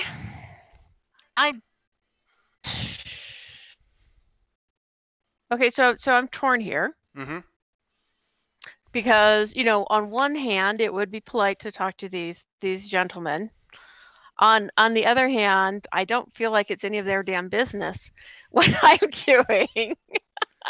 Well, their problem is that apparently you're visiting that same guy again. Yeah, I figured that out, okay. But he's not. In any case, ma'am, he's not here. He's in custody. There's no one in there to talk with. If you need some more information, we'll be happy to provide it to you, but we really need to get you out of sight before any unfriendly surveillance sees us, if that's all right. We still have some electronic interference in the area to, make sure that it's not easy, but it's still possible, and we really need to get out of sight. Well, no one's going to see me, and I disappear. Oh, great. Okay. All right. So, I mean, if that's what they're pushing is they don't want to be seen. And you hear, and it's funny because you've kind of heard this, but one of the guys, if he was doing it on purpose, he probably couldn't do it, is a pitch perfect copy of Link going, God damn it. I trained them with everything I know. Well, it's their fault for phrasing their concern that way. All right. Let's just cloak back on. And another gray hair appears on Agent Waters' head. Cloak's silver's worth more. All right, Cloak's back on. Let's get back to the van. Ma'am, if you can still hear us, please just don't break anything or set anything off. There's wards in there that we don't even entirely understand, and we don't have our consultants ready. Just, I don't even know if I'm talking to anybody. I sound ridiculous. I'm going to go back to the van. Everyone go back to the van. He taps his tie pin, and the cloak comes back up again. Well, he actually told me a lot more right then than I knew before. There you go. You may have gotten your information, but you kind of ticked off. So you the part of your 3 is ticking off Aegis. We're going to get to the other part later, but that's neither here nor there. That's still looming. Interfering with a federal investigation. Just cue every cop show ever. I'm on. All right. So. By the way, Joyce, love it. Love what? I love this as just another face of Aegis and just part of my punishment working together. Yeah, love it. So yeah, apparently the descendant of Thaddeus Lecton is Hannibal Lecton, aka Hannibal Lecter. So the first dude that you fought as a superhero is apparently descended from your dad's old buddy. Yeah, which is really interesting because we also have, what's his butt? Everard? Cronies, yeah. Yeah, except he wasn't, he's probably not part of the family. Might be, I guess.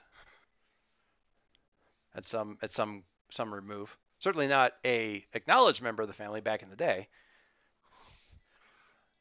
But anyway, so I'm gonna fast forward to the end of the school day and get everybody back to the Quill Foundation. And but we're gonna let Mercury out of dance class? We're gonna let Mercury out of dance class. He's gonna kind of get the short end of the straw on some of this stuff. So where are we at here? Of course you guys say something right when I flip away. 43 real skill points in genre savvy. I feel like I'm missing all this stuff. Bless your hearts. Oh yeah. I follow an author who always likes, that's his favorite thing with people who are like, well, bless your heart. Yeah. I spent enough time in Oklahoma to learn what bless your heart does not mean. Yeah. Oh yes. Anything that it sounds like. And when you use the modifier precious, it goes up. Yeah. Just like, oh, sugar. What are you saying? Adding precious on just means and the horse you rode in on. So, okay.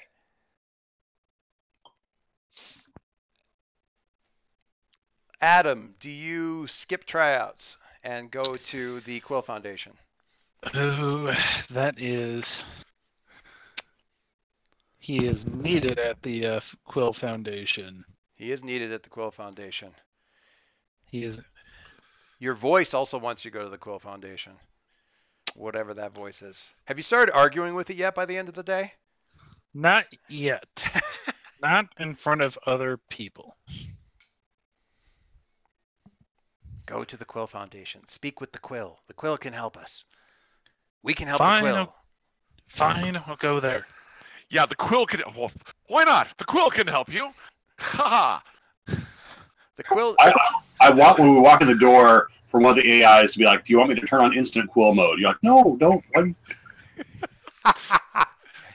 Activate instant Quill mode? No, God. Let's talk to that guy. Also, if you guys, if the consortium hasn't watched Spider-Man: Homecoming yet, get on it. Get on it. Hey, we watched Inception, okay? Give us a break. Yes, but seriously. So now you understand. That was the previous assignment. Spider-Man: Homecoming is basically like getting a quick, like 2-hour training session in how to in like masks. Oh my God, such a masks movie. Anyway, I didn't fully appreciate how much. I knew it was. I saw it. I could conceive it. But having rewatched it recently, I realized I didn't truly comprehend how much of a Masks movie it is. But it's totally a Masks movie. Anyway, where was I at? Okay, so we walk in and find Jason passed out again. We're like, oh, okay, that's the thing. God damn it. No, Jason. Adam.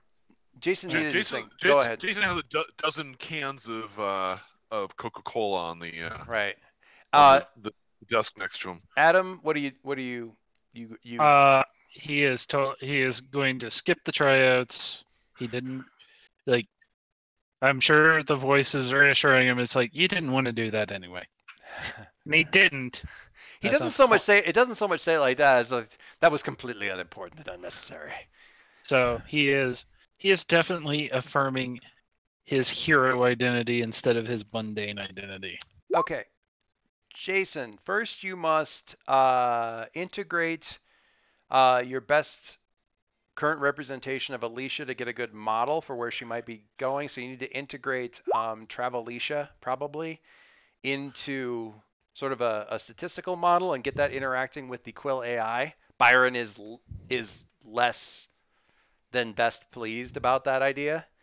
And you will need help from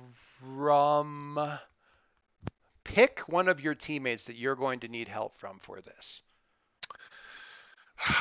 Either like Harry spreading sensors around the city, or Concord's something in the world is broken kind of senses, or Ghost Girl similar, whatever. Make Ghost Girl. She has the thing where her ghost powers can interact with technology now. Do that. Interact her with the AIs. I am going to make the best Ultron for you guys at some point. It's going to be so awesome. I was going to say before or after you charge me the price for my 2. Oh, that yeah, you know. No, I'm totally, because one of the things I was planning on doing when I had a free minute is to do something with that. With that stuff. So yeah, there you go. Seriously, we are gonna have the best Ultron, better than any other Ultron ever. I even know what the name's gonna be. It's so good. Anyway, it's gotta be a girl. If it's a girl, it's Sultron. It's Of course it's a girl. Because that's all this team can make. Exactly. Exactly. Any robotic AI out to destroy the world has got to be a girl. I know otherwise, but yeah. It does it help? It's gender neutral. No. No, it doesn't help. It wouldn't be. I don't think they have gender neutral bots at the Quill Foundation. Well, they have lots. It's a Q, so it's all curvy. Spiders. You know. Spiders are gender neutral. Anyway. No. There are no gender neutral. They're either based on Byron Quill or now Alicia. Okay, so you don't have to. And you really don't want the one that's based on Rusty. You don't have to go with Ghost Girl, although there is a Rusty one, and I'll be very happy whenever you activate that one. He's down. He runs like the firing range. Or inventory. So you don't have to do Ghost Girl certainly, but figure out who you do want to do. Yeah, I am. Oh man. Or you, instead of picking a team member, you can pick Aegis. Yeah, because what could possibly go wrong there? I think actually quite a few. Oh, you were joking. Never mind. Yeah, those rhetorical, man. I was gonna look to see who I had influence over, but I've got influence over everyone at the moment. How can I ruin that? I'm gonna go with Harry. Okay. With if spraying the sensors out kind of a thing or something like that. Sure. And I don't know, since we never actually got to the Alicia's back in town thing. This is, it could actually detect, really narrow it down, but actually spraying sensors around the city creates multiple triangulation points for whatever I'm trying to detect through. Right. And to be perfectly honest, hand wavium. Yeah, that doesn't. Just because you didn't, the thing you were selecting wasn't did Alicia come back to town. It's did my bots detect that Alicia came back to town. So, yeah, you're just kind of crossing your fingers as far as that goes. Meanwhile, in the Quill warehouse. Anyway. Right. Okay. So you now know the answer to that, but Alicia pauses in pouring herself a cup of coffee and looks around, thinking like her ears are burning. No, I was looking at that picture I put up on the Roll20 and saying, "Meanwhile, in the Quill warehouse." Okay, so you're in the midst of figuring out exactly kind of what you need him to do, and everybody sort of starts to show up, and you realize you kind of table this for this other thing that Link really needs to get done. So. Crap. Link. Yes. Stuff. Numa. We have to talk. Okay. He's a bit frenetic. I'm cutting off your sugar. And caffeine. Well. Sugar. And caffeine. The sugar helps support the enhanced accelerated metabolism of the caffeine. The caffeine helps to consume the sugar. The bots run off of both of it. And yeah, he breaks into Thufir Hawat's little speech from Dune. Only using caffeine. Like it's Leo. I'm deeply concerned about this whole thing with Numa and the AI Numa that was rebooted and the Numa that was under control of Rook, and before we do anything, we need to do some careful analysis. Say some again. Yeah. Okay. Yes, I know this. I know all that stuff. But we're not doing it with your equipment, which your psycho ex-girlfriend apparently owns. Okay, Jason, please protest this while in the background a hologram of Alicia is arguing with a hologram of Byron Quill and gesturing angrily at the central CPU core. Only if Mike is drawing it in the background, because the Byron and Alicia drawing surrounding Jason still makes me giggle every time I see it. Yes. So yes, it needs to be those figures in the background on the various screens in the room. Variously rubbing their foreheads, pushing their fingers through their hair in exasperation at each other, which they don't have, Yes. That'll be next week's Plotagon. So that's probably not a bad idea about what would be a bad idea. Yeah. But we need to. I mean, there's lots of doubts about all sorts of things that could be kind of going wrong here, that we need to make sure that we and Numa, nothing personal. Jason, yes. Breathe, just breathe. It's going to be okay.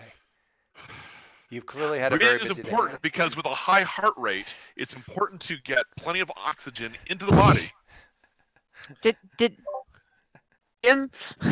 Hey, Joyce, I'm going to try to pierce the mask on Jason here.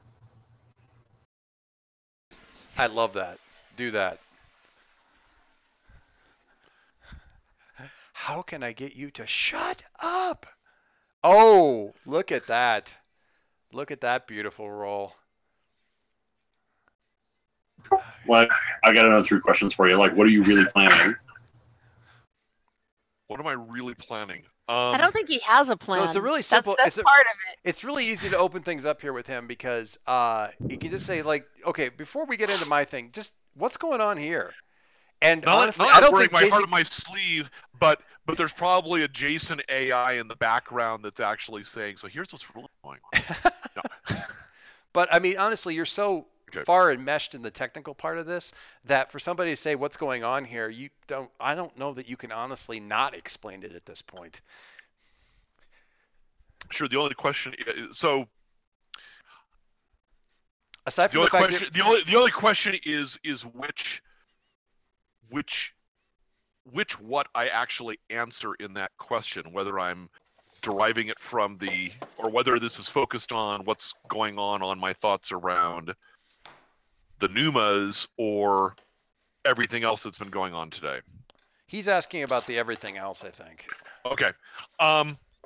What's really going on is I need to find the real Alicia Chin to let her know that both of our dads were very likely sucked into the Sepia-verse doing something. Together. Add that last part. Together. Helping each other do something. Helping each other do something while they were taking fire from someone. Wait, the Sepia-verse again? Yes. That jet you saw, remember the jet? Yeah. And I point to a picture of it up on the wall. The jet you saw, right? Saw it. That's like the family jet, as we talked about, or as we kind of like with the picture and the jet. And I think that has to do with maybe that's where they got sucked into. So Link, while he's freaking out, I'll look over at you and just put my finger up, just to indicate that I have something to say once he winds down. I have something to add once I have the floor. That's fair. Jason has actually answered most of the other questions that Leo would have. Leo, as Jason's rival, though, gets one open-ended question. Jason gets one back, though. So if Jason has a question to ask, now's the time. To Leo.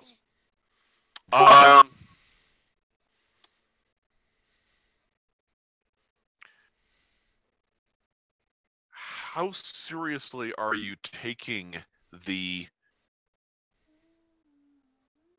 potential dangers or contaminations or manipulations that may be going on around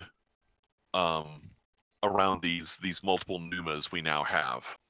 Oh, that's easy. Like, Leo wears his heart on his sleeve, generally speaking, and when you talk to him about this, like what Jason would have seen is, yes, I know this. You're telling me stuff that I spent last night staying awake thinking through. He's like he's not going to admit this, but he spent hours thinking through all this stuff, talking with Numa about this stuff, remembering and reviewing what he knows about the design, and thinking like, are there any security gaps? Are there, is this that could, he spent a lot of time on this, and that, yeah, I know we're going to look at it, is that sort of like weary resignation of, you're telling me something I already know. I mean, while your concerns are legitimate, you can see in Link's face that you're a bare fraction of the amount of care and concern that he's wrapped around this thing. Partly because that's good to know. As long as he's also, I'm very sincere in my concern of this, and not in a just kind of weird, crazy, surface. Just it's a threat thing. It's like, I'm concerned. I'm concerned for him. I'm concerned Numa. That's a key so, part to convey. Okay. Yeah, but it's you're adding it onto the mountain of concern that Jason has. Right. And from Leo's perspective, is like, he's thinking of Jason basically like this soldier who's being forced to march double time on this crazy campaign that, like, the ghost of his father and his nemesis have put him on, and that's kind of how he thinks of Jason right now. Which, to be fair, looks like a pretty fair, accurate representation of where you are right now. So with all that, since I answered that question, Leo gets to ask. Well, I get to ask one more question, which is open-ended. How can I make Jason Quill laugh? Right now, and not I in wouldn't the, take anything. and not, And not in that really weird kind of high pitched way. Yeah, not in the manic way. Yeah, like how can I break him out of this loop and let him kind of enjoy something for a moment? I have one thing that I think would be funny to do, but I want to hear what you have to say. if you want to just leave it to him, I then think that's fine too. no. I think something that kind of points out what we as the players have kind of all observed as the absurdity of all of these different, this whole thing about Alicia and various Alicias and stuff like that. Oh, I'm on the beam then. I am by no means surprised, but if he could actually do something that would help Jason see the absurdity of a bunch of this, that would probably get him to seriously give a good laugh. Hold my beer. So Leo's going to hear all this, and he's going to be like, okay, I know that you said we got to find Alicia. You do this thing, that's fine. We got this other thing going on. I can save you some time, Jason Quill. I'm actually Alicia Chin. And Leo is going to strike the most absurdly feminine pose he can possibly manage. And then Numa's going to go, no, pushes against your shoulder. I'm Alicia Chen. And then she sticks up another similar pose. Even more campy. And then the AI Alicia that's hosted there at the Quill Foundation at the moment through her holographic projection says, "No, I'm Alicia Chin." And I want Byron to just fuck it up and be like, "I'm Spartacus." We're like, no.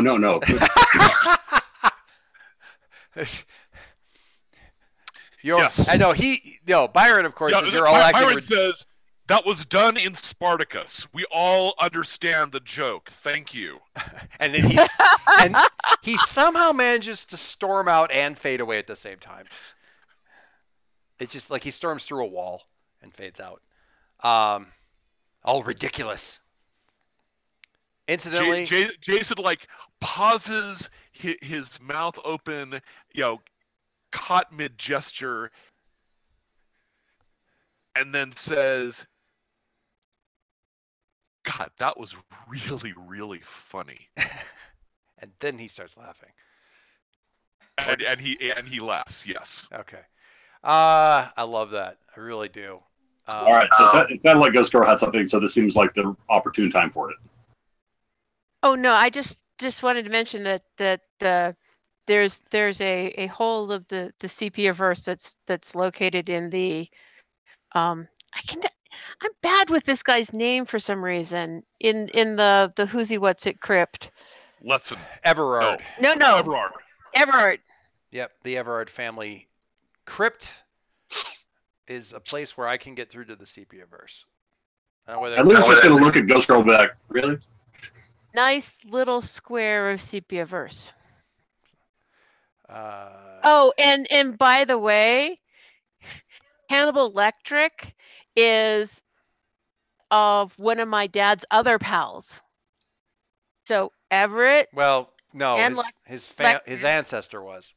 Right. Probably. Whoa. Descendant of. Yeah, it'd be interesting if it was the same dude. That'd be a hell of a thing. So, just saying. Oh, and by the way, Argus is camped out at his house in case you want to go visit there and screw with them. Okay. I certainly would recommend it. Argus. I like that you managed to flip it over to the group from Arrow. That's even better. But yeah, Aegis is camped out over at Hannibal Lecter's house. Jason, I put it in the chat. Take I saw hopeless. So yay. All right. Okay. So, Link. This is. I mean, what needs to happen here is your deal. So take it away with what's the next steps you want to do with this. All right. Next step is that we're going to set Numa down, get her plugged into the heart factory. We're going to analyze that segment of anomalous memory first and foremost. Okay. So it appears to be. Sorry, which Numa was this again? So the Numa that Rook had captured, kidnapped, abducted, arrested according to the official whatever, has a 5-minute. Right. No, I remember that. I couldn't remember which one had that. Yeah, okay. she's the one that Rook had for a while had a 5-minute patch from a couple months back. And it's really, it's very, very simple because it's honestly compared to everything else that's in there in terms of like the readings on the rest of her memory and stuff, it's not hopelessly crude. It's glaringly crude. It's not a full memory by any stretch, and she can't directly access it or anything like that. The weird thing she says, Ghost Girl, as she's sort of trying to describe it, is when I try to think back around that time, it's like a section has been sort of cauterized. I can't even get to it. I can't even really perceive that it's there, and it's so close to the way that you feel about what it's like to get to that section in the graveyard when you're in the shadow realm. Yeah, it's a very similar kind of thing. Not do you think it's like an intentional parallel, but it's weird to see that kind of, to hear that kind of similar way of vocalizing. It's very easy for you to understand what she's kind of going through. There's a little bit of, she goes, it's half frustration and it's half aversion. You're able to access it. It's like a section almost, Link, has been written in a different like fat format than the rest of the drive. It's the cold spot in the haunted house. It's the cold spot. I brought up the alien abduction scenario thing last time, like whether the survivors can remember the incident or not. One of the common factors of that is always like this disjointed memory or this disjointed experience, and it's blurry and very hard to recall, like you are saying now. Right. So that was why I compared it to that. And the weird thing is it doesn't, you don't think it's a memory. You think that whoever did this, butcher, that they, you can't really think of anything, literally just excised a section and dropped something else in there, like her brain's a hard drive. Which would be weird because her brain is made of neurons, but we'll figure that out. Whoever did this is treating it like a hard drive. So you're able to pull the data out and you can pull it into a separate system that's completely cut off from the rest of the system, anything like that. It doesn't seem to be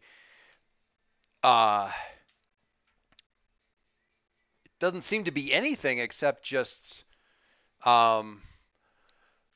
binary code, like a compressed file or something like that. So you just run decompression on it to see if that does anything. Go ahead. Can we suggest like maybe copying it outside and running decompression? Yeah, that was inside of Numa. No, what would normally happen is that the Heart Factory would get a copy of Numa's mind at this current moment. Yeah. She would disconnect, and then we would use that because that's basically a computer with a bunch of like spare brains in it to do that processing. So that's fine. It's literally like almost like a really sophisticated ghosting setup, like drive ghost. That's exactly what it is. Yeah. All right. Okay, so that's super easy to do, and then you can just do the analysis, that kind of stuff. Just run it like a computer right on the thing. I just want to note, as a player, if any players feel that their powers would be good for jumping in and doing this analysis more directly, you have my leave to go for it. It decompresses. It's not good. It's damaged. It didn't. Trevelisha holds up her hand and then says, never mind. Yeah, she's actually in a different area. She's staying back out of this. She's certainly noticed that when she's around, people are giving weird looks to both her and Jason. So going back into go take care of a few reservations. Anyway, I can see you will have so many of them. So many of them, yes. It's a badly, like the old video files that would get really like glitched out with all the artifacts left behind and that kind of thing. Mid 1990s, multiply downloaded, 2-minute porn files. Real video, real media, that stuff. Is that kind of stuff. Tiling. Yeah, tiling. There you go. That's exactly it. So the audio's not great. The video's not great, but the voice is immediately recognizable. It's a message from Rossum. Link. God damn it. And I'm not gonna do the whole thing. I'll write it up because some other writing thing that I decided to do today really took up a bunch of my time. Funny thing. Hello, boy. had to get a hold of your bodyguard or partner toy thing, whatever you got here, and slip something in here. Apologize if you gotta. I figure you can probably restore from backup and fix all that real quick. I'm in a bit of a pickle, and hoping you can help me get out of it.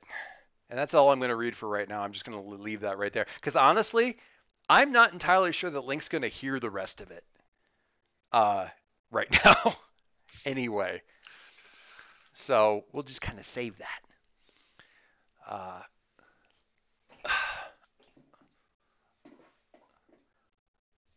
Link, what do you do? I was born to murder the world. Okay, so he's going to walk away for a while and process this. Does anybody do anything else while he's doing that? Besides kind of looking at each other uncomfortably. Yeah. The video does continue to play out, and basically he's laying out some kind of circumstances. He ticked off the wrong people. There's some extra information attached to the that you can open up. Right. But he's been involved in organization. They've been up to some stuff. It's not really a problem, except I tried to leave a while back and I couldn't, and not so much a partner as I am a prisoner now, and just trying to get out from under that. I figured I kind of got a sense of where you were at, and once Rosa got her hooks into your girl there, it wasn't we're all kind of on the same network. I had some contingencies I'd laid in place about 6-7 months ago, so all that stuff just sort of happened automatically, and blah blah blah blah. That's kind of playing out in the background. Honestly, you guys aren't really listening that close to it either, so I'm gonna worry about it. I'm gonna go over to Numa. Oh darn, that's what I was gonna do. You guys can both go over to Numa. No, not with him. Oh, okay. Jason's got cooties. Girl talk, not boy talk. Fine. Concord will go over with Numa then. I will say, I wanted to mention earlier, Adam, Concord did not get any of that whole I'm Alicia Chin thing at all. Like, that was all, that might as well have just been monkeys screaming at each other. They didn't even track any of that. It got the joy thing at the end, so whatever was going on there, but it had no real understanding of how it got to that, how you guys got to that point. Good was done, and it has no idea how. Just to give you that little insight. So I'm gonna go. So Jason's going over to Numa. Adam is going over to Numa also. Yeah, because this might make things quieter for a while. Harry, what are you doing?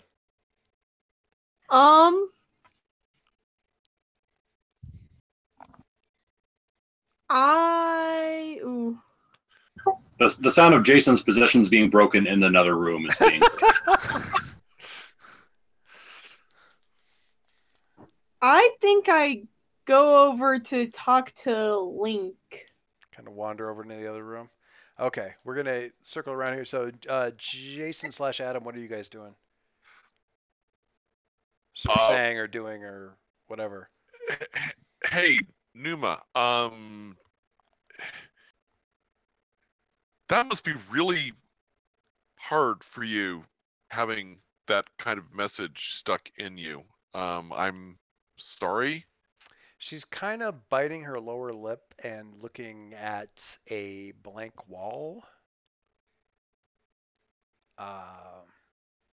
Yeah, thank you for that. Thank you. Is there, I mean, aside from like helping get rid of the message and restoring everything, is there anything? No. You don't want to coke or anything, right? Because No. never mind. Leo got it all out. I can feel it's gone now. It's just the current memory space in my head, I guess, is now aware of the fact that it was done to me. So, it's a ripple effect, and it's best. It's good to remember. It's good to know firsthand. I've never had a firsthand memory of him, and now I do. So Now I know why he feels like he feels all the time. I guess. Yeah, that dad thing. Yeah. Yeah. If there's anything I can do, let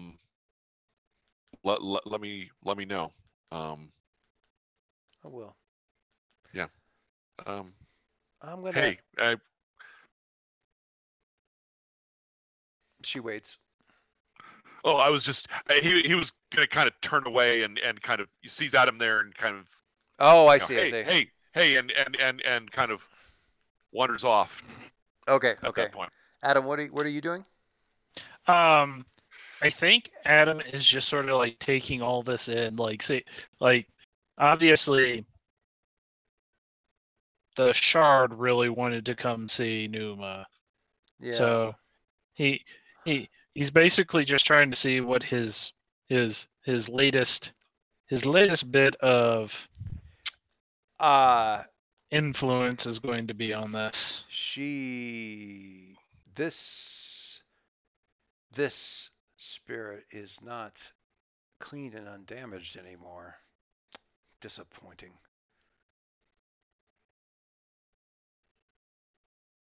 Do not ever let Leo hear that.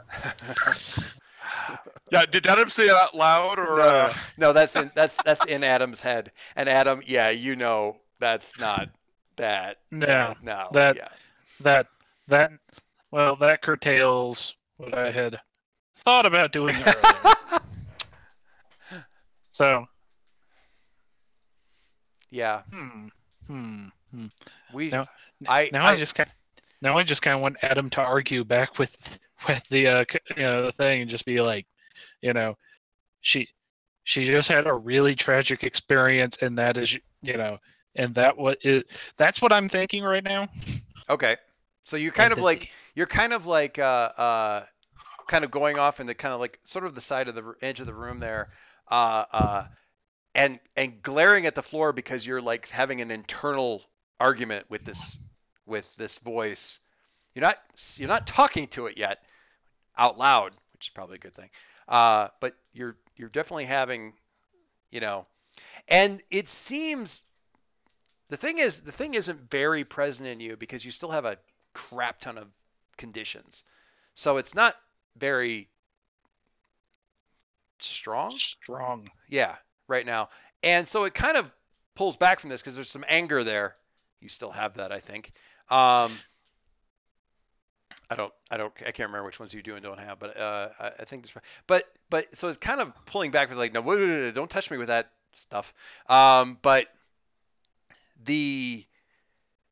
what its primary confusion is like if it had this thing happen, how do you fix it?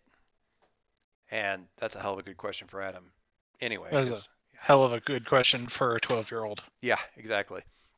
And the fact that you don't know is doubly frustrating for this thing because you're supposed to be one of these things, and if you don't know how to fix yourself, how is it? I mean, if you don't know what you're supposed to do to fix these kind of things, then how is it supposed to help? Bring me somebody who knows how to fix this kind of situation. Ghost Girl, what are you doing? Were you going to go up and talk to Numa as well, or no? After the boys kind of got their cooties out of the way? So, what I'm looking at doing is just, relating to her and kind of indicating that her experience felt a lot like sort of my experiences with the Sepiaverse, and that just sharing something with her, think about something other than just herself and Link. And it's interesting that something so, I mean, this was done, I would assume, with some kind of precision. It's interesting that what you're describing, by all accounts, all the official accounts, from news and Aegis and everything, would indicate that what caused what you're describing was completely random and just a byblow of a conflict. The result would seem to be much more. It shows much more intent and care than the official story would indicate. But then again, the official story from Aegis may not mean very much, given our last day with them, what we know about that. It just seems as though it would be. What you're describing just feels much more intentional, because what happened to me is much more intentional. It wasn't random. And her voice gets a little bit cracky at that point. That's where I say something like, well, if I wasn't from the past, I would say that's why this sucks. But you know, that's why it's really unfair. That's why he's a monster or something. I don't know what would be the appropriate. No, I don't want to reference him. I'm just going to say, you know, that's what makes it unfair. That's good. I like that. Thank you. Because I think that we can both relate to. Yes, thank you, she says.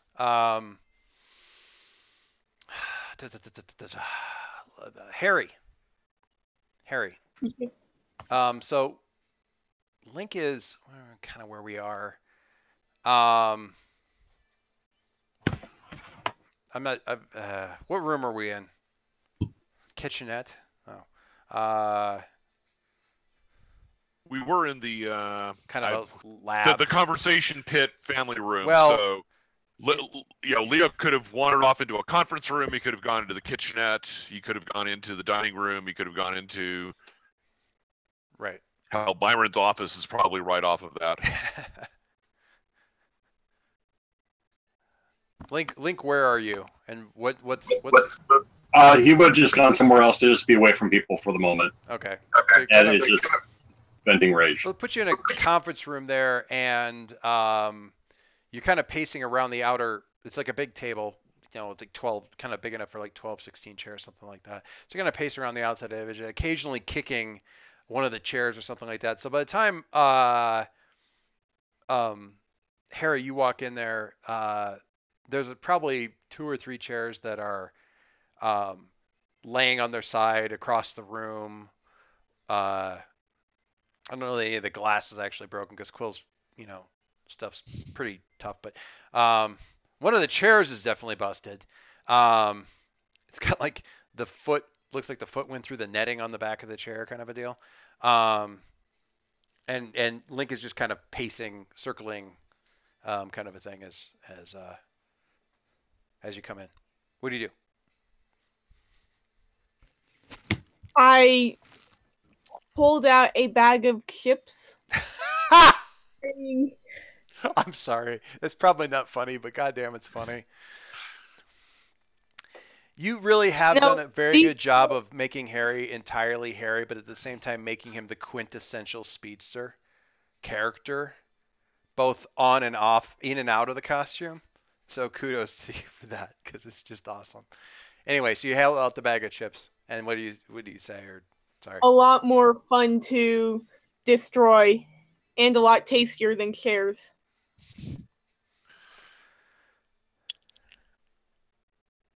I'm gonna treat this like a comforter support, but again, it's a question of whether or not Link opens up, because I'm not sure that he will. I'm fine. I'm prepared for what I'll say. Okay, what do we got? I mean, Leo's almost going to knock this bag of chips out of Harry's hand, first of all, and he's going to stop himself. It's like... And you can sense that, Harry. You know that he's just so close to just get out kind of a response. Harry... Chips... Damn it. Listen. It's so good. My dad was a bad guy, and I'm afraid every day that I'm a bad guy too. Because all I can think about right now is that guy can just go rot, and whatever's happened to him, he deserves worse. And that's how bad guys think. And all you're thinking about is how to help people. And you are the good guy, and you're the child of good guys. And if or when you have kids, they're going to be good guys too. And it's just this freaking line of good guys. I'm trying real hard to be like that. And I'm sorry I'm not there yet. But thank you. I think you are there. would a bad guy work so hard to feel better? Would a bad guy put so much care and effort into their artificial life forms they create? I mean, clearly, and I'm giving this as a little bonus to Harry, clearly, because you got this from the video, there's in no way, shape, or form does Rossum have the same regard for this created for Numa or anything in Numa's kind of same category as Link does. It's just a thing. It's the same as like slipping a flash drive to his son somehow. That's exactly where it falls in the category for the way Rossum was treating it. So you know, they're so clearly different in the way that they approach things.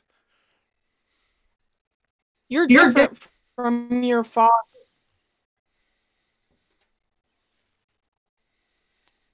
You know, somebody who was trying to be a good guy would do all those things. It's like, if you're hungry, you'll eat anything. If you're desperate, you'll reach for anything. You'll try harder than when everything's easy. I can't see how Harry does anything in response to that line except extend the bag of chips. Because when you're hungry, you'll eat anything, and when you're desperate, you'll take anything. Unless you have something better, because you should definitely have something better, but the chips are so my instinct as well. All right, give me the goddamn chips. And Leo's going to drag Harry back into the main room. He's going to muscle everybody else aside, and he's just going to give Numa a big, long hug and whisper something in her ear. Okay. That was definitely a comfort and support. It was definitely you opening back up. I'm assuming, Harry, was that him opening back up to you? Yeah. Okay. So act accordingly. Well, wait a second. I suppose I have to have Harry roll. Damn it. All right, Harry. No, too late. It's already done. No, Harry, you need to. Harry, go ahead and roll mundane for me. I know you can do it. I know you can do it. Don't roll a 5. Look at that. Look at that 12. That is pretty, is what that is. That's a bag of chips right there. That is all that and a bag of chips. All that and a bag of chips. Harry, if you have a condition, you can clear it. I do not. You do not, so you can add team. Harry the conditionless. Yeah, I gotta fix that next. Don't worry, I'm working on that. So Link, you can clear a condition. I mean, it says mark potential or clear a condition or shift labels. I chose to take potential. Okay, all right. Keep those conditions. Keep that anger close to your chest, much as he was trying. I'm actually insecure, and I think that opening up in that way maintains that insecurity. Yeah, that's fine. That's very fair. I didn't know if you were angry or not. I always just kind of assume you have that. I don't know why. And I'll get another point into the like Leo's always angry, but he knows where his off switch is. I take the angry condition when I don't. Oh, nice. I like it. All right, so I'm gonna go that over there, get that point in there. Okay, so we're 11:45, and if I know we didn't get quite where we wanted to go, but I feel like we got a lot done. I would like to call the merge a fait accompli at this point. I could write that up as a session because or as like a between session cutscene type of thing. Yeah, that's fine. All the work that needs to be done. Well, okay.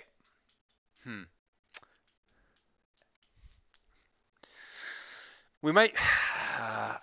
Let's. Here's what I would like to have a conversation. I don't need to do it right now, but Numa has a doubt about the merge. Yep. Because she's not sure that she wants to inflict the personal knowledge of this, what's been done to her, to her cognate.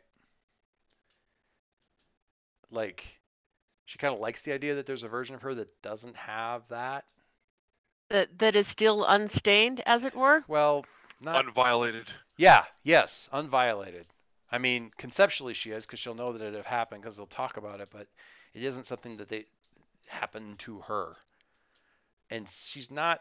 She has doubts. And would it be all right if we did that, like over the course of the week, and wrote that conversation? That's totally fine. But I will say that if she says I have a doubt, I'm not ready to go through with this, Leo's not going to argue with her. He's not going to try to talk her into it. He's going to be like, okay, if you change your mind, let me know. Like, if she has more to say about it, he'll listen. He'll listen to all that. He'll be like, tell me all about your doubts. I want to hear this. But he is in no way going to even suggest, like, you should do this or you should do that. Absolutely. He's just let me know what you need. That's totally cool. I think it'll be fun and interesting to kind of pick that apart and just see, as a conversation, to do that one. I think that'll be... Sounds good. If that's cool. Yeah. So for now, she's going to put just a pause button on the zipper merge. You guys have been, I mean, honestly, with the way you're doing it, it's super careful, and it's not a viral kind of thing. He was really clear about where he put this thing in. So once that little chunk is taken out there, there's a missing, but the mismatch, everything's coming through green. There's no other weird data that doesn't match up between the two, other than the stuff that just things have happened to one and not to the other. And for the second new one, we can replace that missing section and then remaster the physical one. So yeah. Well, yeah, the digital, the cognate has that patch, so it's right, totally clean. All right, so with that paused and a lot of stuff going on there, I am so proud of these guys. Oh my God, what a day! You guys are so good. All right, I'm proud of them and I'm proud of you. Anyway. I don't have any right to be proud of you guys, but I'm proud of them. Anyway, so around the room real quick, unless somebody has something they want to punch in at the last second. Jason, closer to the team, farther away, or more into the image of yourself? God, I hope not into the image of myself. Closer to the team. In particular, I think the effort by Leo to really kind of get into my head and, you know, kind of snap me out of the state I was in, is the direction I would go there. Right. Just it reminded me of something. Leo, did you mark that you have influence back over Adam from before, because you did what you needed? I did. I marked it. Yeah. I want to make sure you did. All right. Okay. So influence to Link. Yep. And if he already has it, I don't think. I asked the question, how can I get influence over Jason? I'm fine with this being that. Like, if this is how that manifests, then I'll just take it back. That's totally fine. All right. Cool. All right. So, Link, closer. Definitely closer to the team. It's hard to narrow it down. I'm going to say Harry, probably because Leo got to be like at his most personally vulnerable in a while. And on that note, when you share a vulnerability weakness, give them influence and hold two. Give them influence and hold two? Oh, you help them as if it were team. So yeah. Nice. Okay. So, Harry, if you didn't... So closer to Harry, if this means giving influence twice, like Harry gets to shift labels all over the place. Okay. Go for it. So, Harry, I think you probably already have influence over it last time, so yeah. Shift how you see that making sense. And actually, I will go right to you. Did you closer to the team, further away, more into your own image? If so, who? Closer to the team to Link. Okay. Because he did show that. Right. Yeah, you had some effect there, and your only successful comfort and support so far have involved bags of chips. So well done there. It's Harry being salty as usual. It's gonna be his signature move. Terrible. All right, Ghost Girl, closer to the team, farther away, more into the image of yourself. Closer to Numa, not possible. I'm gonna get influence over by the end.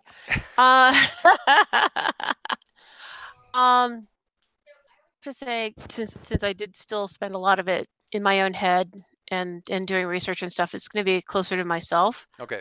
And I think that I'm feeling like I'm more grounded, or certainly building a better awareness around who I was versus who I am, if that makes sense. Yeah. So I need to decide what I'm moving around. Right. Oh, incidentally, and I should be mentioning this, give your influence to that character and clear a condition or mark potential. So please don't forget to do that, because if you're giving influence to somebody, if you go close to the team, clear a condition or mark potential. So make sure that you're doing all the first 3 people that answer. Yeah, I'm going to go ahead and take a tick in potential because that's going to give me an advance. All right, there you go. And I'm doing great with Wait, what? Are you serious? You've got 5 conditions right now. Are you taking a potential? Yeah, I know. Oh my god. Running the ragged edge. You guys are the best. All right, and finally Concord. Closer, further away. Image. I think it's kind of a weird toss-up here because I know. So you have a lot. You have a lot going on. I have a lot going on. However, I think we're gonna go with closer to the team and Link. Mm-hmm. So yet another give influence to him. Yep. And I think we're gonna use that to uncheck a condition, and maybe get this down to a more manageable number. Jason doesn't know what you're talking about. Manageable. I have it all managed. I have 5 fingers on my hand. I have 5 conditions. That makes it manageable. I can count all of them on one hand. Okay. It is not easy to do some of these scenes with just cold like this in front of a bunch of people. It takes a lot of trust, and you guys are doing just such a great job and just blowing me out of the water every single time. So it's just really, really great stuff all the way around. I'm quite pleased with how the session came out. So I hope you guys are too, because it was pretty awesome for me. So kudos to you. We got a lot. Felt like we got a lot done. Did we get through kind of like a whole day in one session? 2. What? 2 days? Kind of. No, 1 day. 1 day. Well, 1.5. Yeah, call it 1.5 because it was so. Finished up last night. 1 day and 2.5. Finished up 1 day. 1.5 sessions for 1 day. Sure, kind of. But yeah, basically we got through a day in one session, which is it feels pretty good. Well, but it's just the evening. I mean, Harry still has his okay, fine. his father-son night, and We're probably gonna. I still wanted Harry to go on a run. So I will. Well, the run might have to wait a little bit. Hey, Harry, who were you going to bring with you?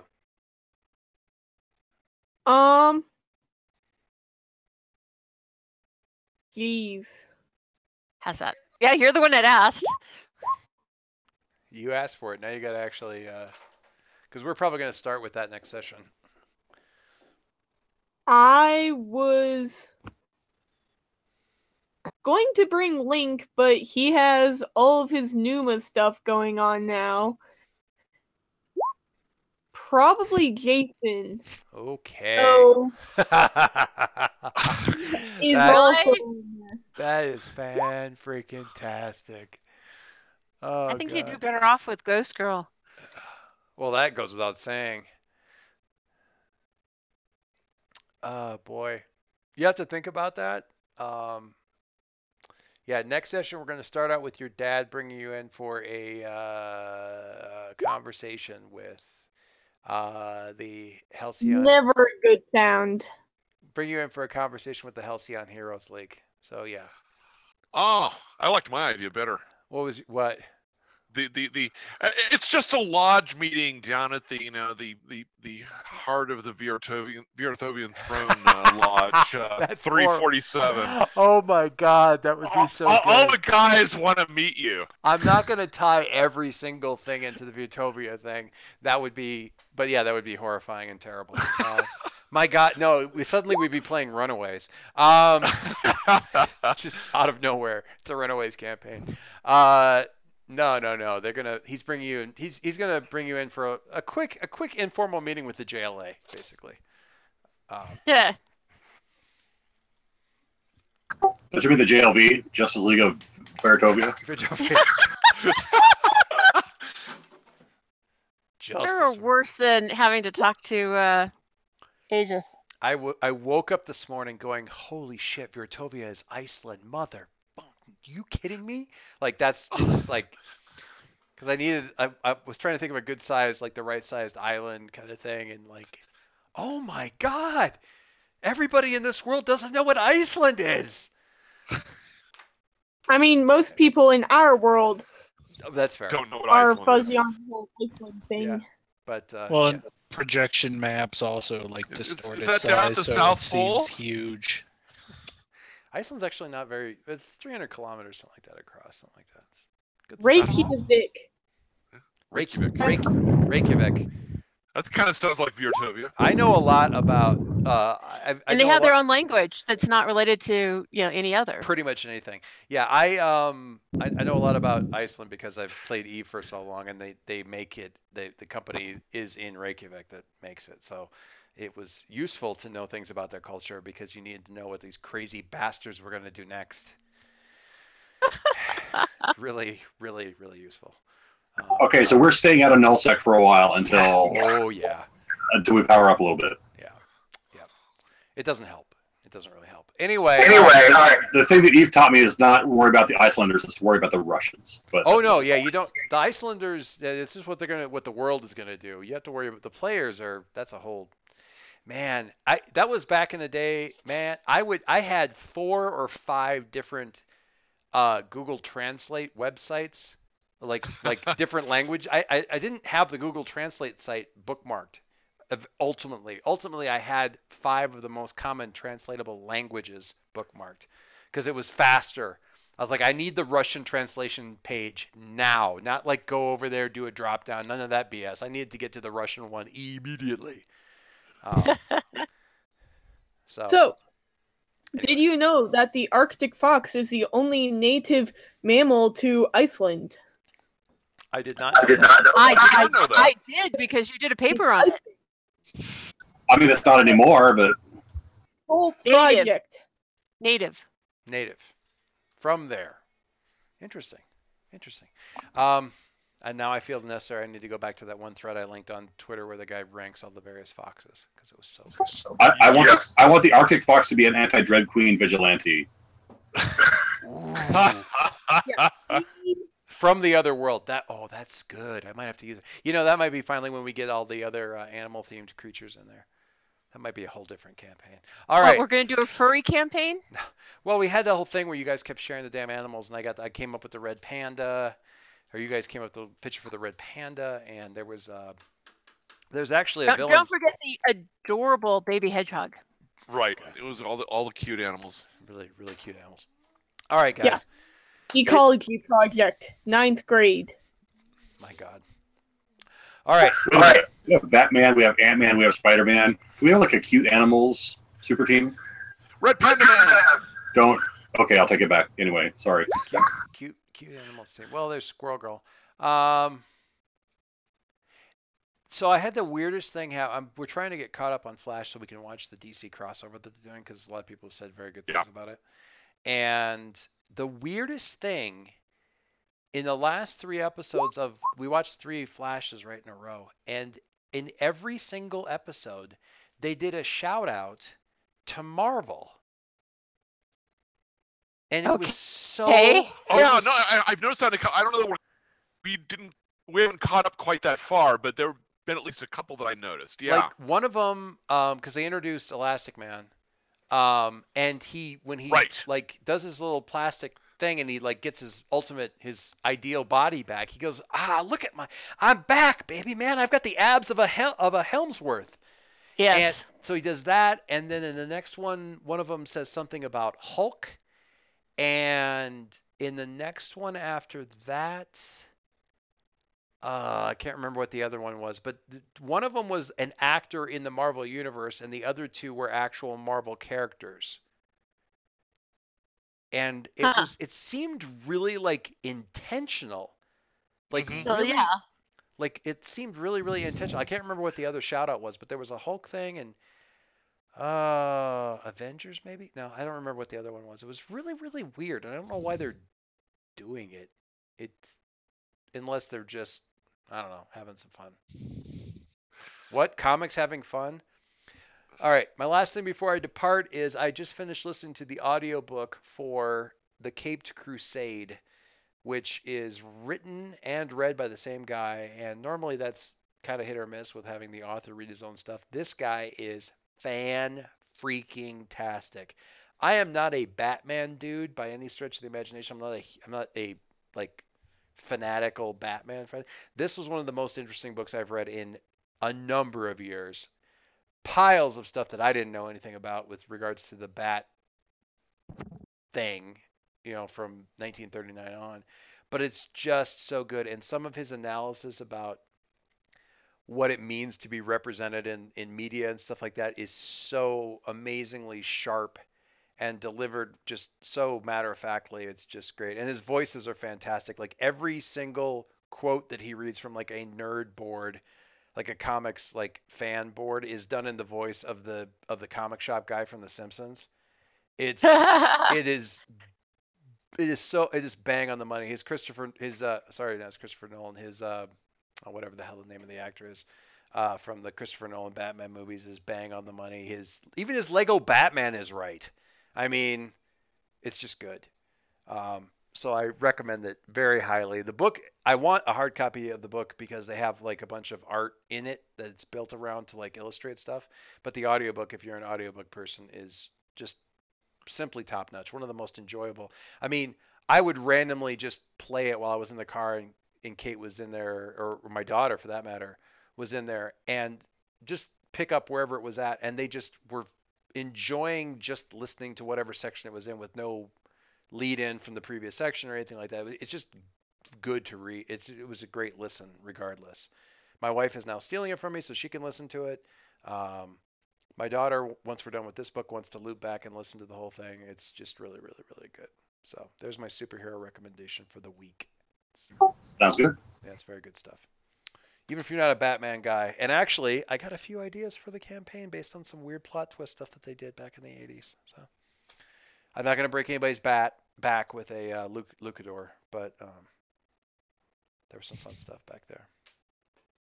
Actually, I'm fascinated now to read Grant Morrison's 7-year run on Batman, where he apparently, over the course of 7 years of controlling most of the Bat books, brought everything together and literally made everything that had ever been written about Batman over the course of the last, I guess at that point in time would have been 60 years, true. He wrote it all together, and he brought it all together over the course of 7 years. And that project, as a creative stitching together, sounds fascinating to me. I almost it just makes me want to read the whole thing just to see it happen. And as soon as he was done, literally the month after he finished it, they did the New 52 and erased the whole thing. Yeah, because they suck. So anyway, that part was Morrison's awesome when he's not doing like weird tantric magic rituals in comic book form. So yeah. They kind of described the Lego Batman like where they were sort of like the Lego Batman movie, not the Lego movie that Batman was in, but Lego Batman, where they like flash back to all the various versions of Batman that he's done in the past. And it was kind of like like Grant Morrison's trick with a lot less peyote. So yeah. So, clock. Say goodnight. Good night. Night. Go turn it. Good night. All right. And are we good? We're good next week, but maybe the week after that we get crazy, or is it right away next week that things are crazy? No, I think next week's okay for us. Okay. Let me just quick pull the calendar. Yes, next week's good for us. The following week is good for Everybody us. but Margie. Or no? No, Margie is not doing her trip. Oh, okay. Cool. So that will not be an issue. So next week is good, which was going to be the Margie thing. The following week is good, and then we get into holiday travel and stuff. The holiday thing. Yeah, we might have to take. There might be a bit of a hiatus. I might have to have a one shot where we have like a Christmas episode. I don't know. It's just. Oh, that would be hysterical. Just have a completely divorced from everything else. We just have this. Do we get to decorate the conversation pit? Ooh. Fury just gives everyone bags of chips for Christmas. Really, and then proceeds to eat most of them. Yeah. No, their favorite flavor. Really weird flavors from like Japan. Flavor that prawn flavored crisps. Utter disaster. May not be a flavor they've tried before, but it will be their favorite. He's convinced of it. All right, guys, I'm gonna go. Thank you very much for letting me ramble for a bit and for letting me run this game because I'm having so much. Did you want to have this discussion, Joyce, on forums, or just do a session next week, or what kind of timing do you want for that? Let's do a Google Doc or something. Is that cool? Yeah, that's fine. I have no life. I am not going anywhere for the Christmas holidays. I'm around all the time. So, I'm not going anywhere. It's all good. Yeah, it's basically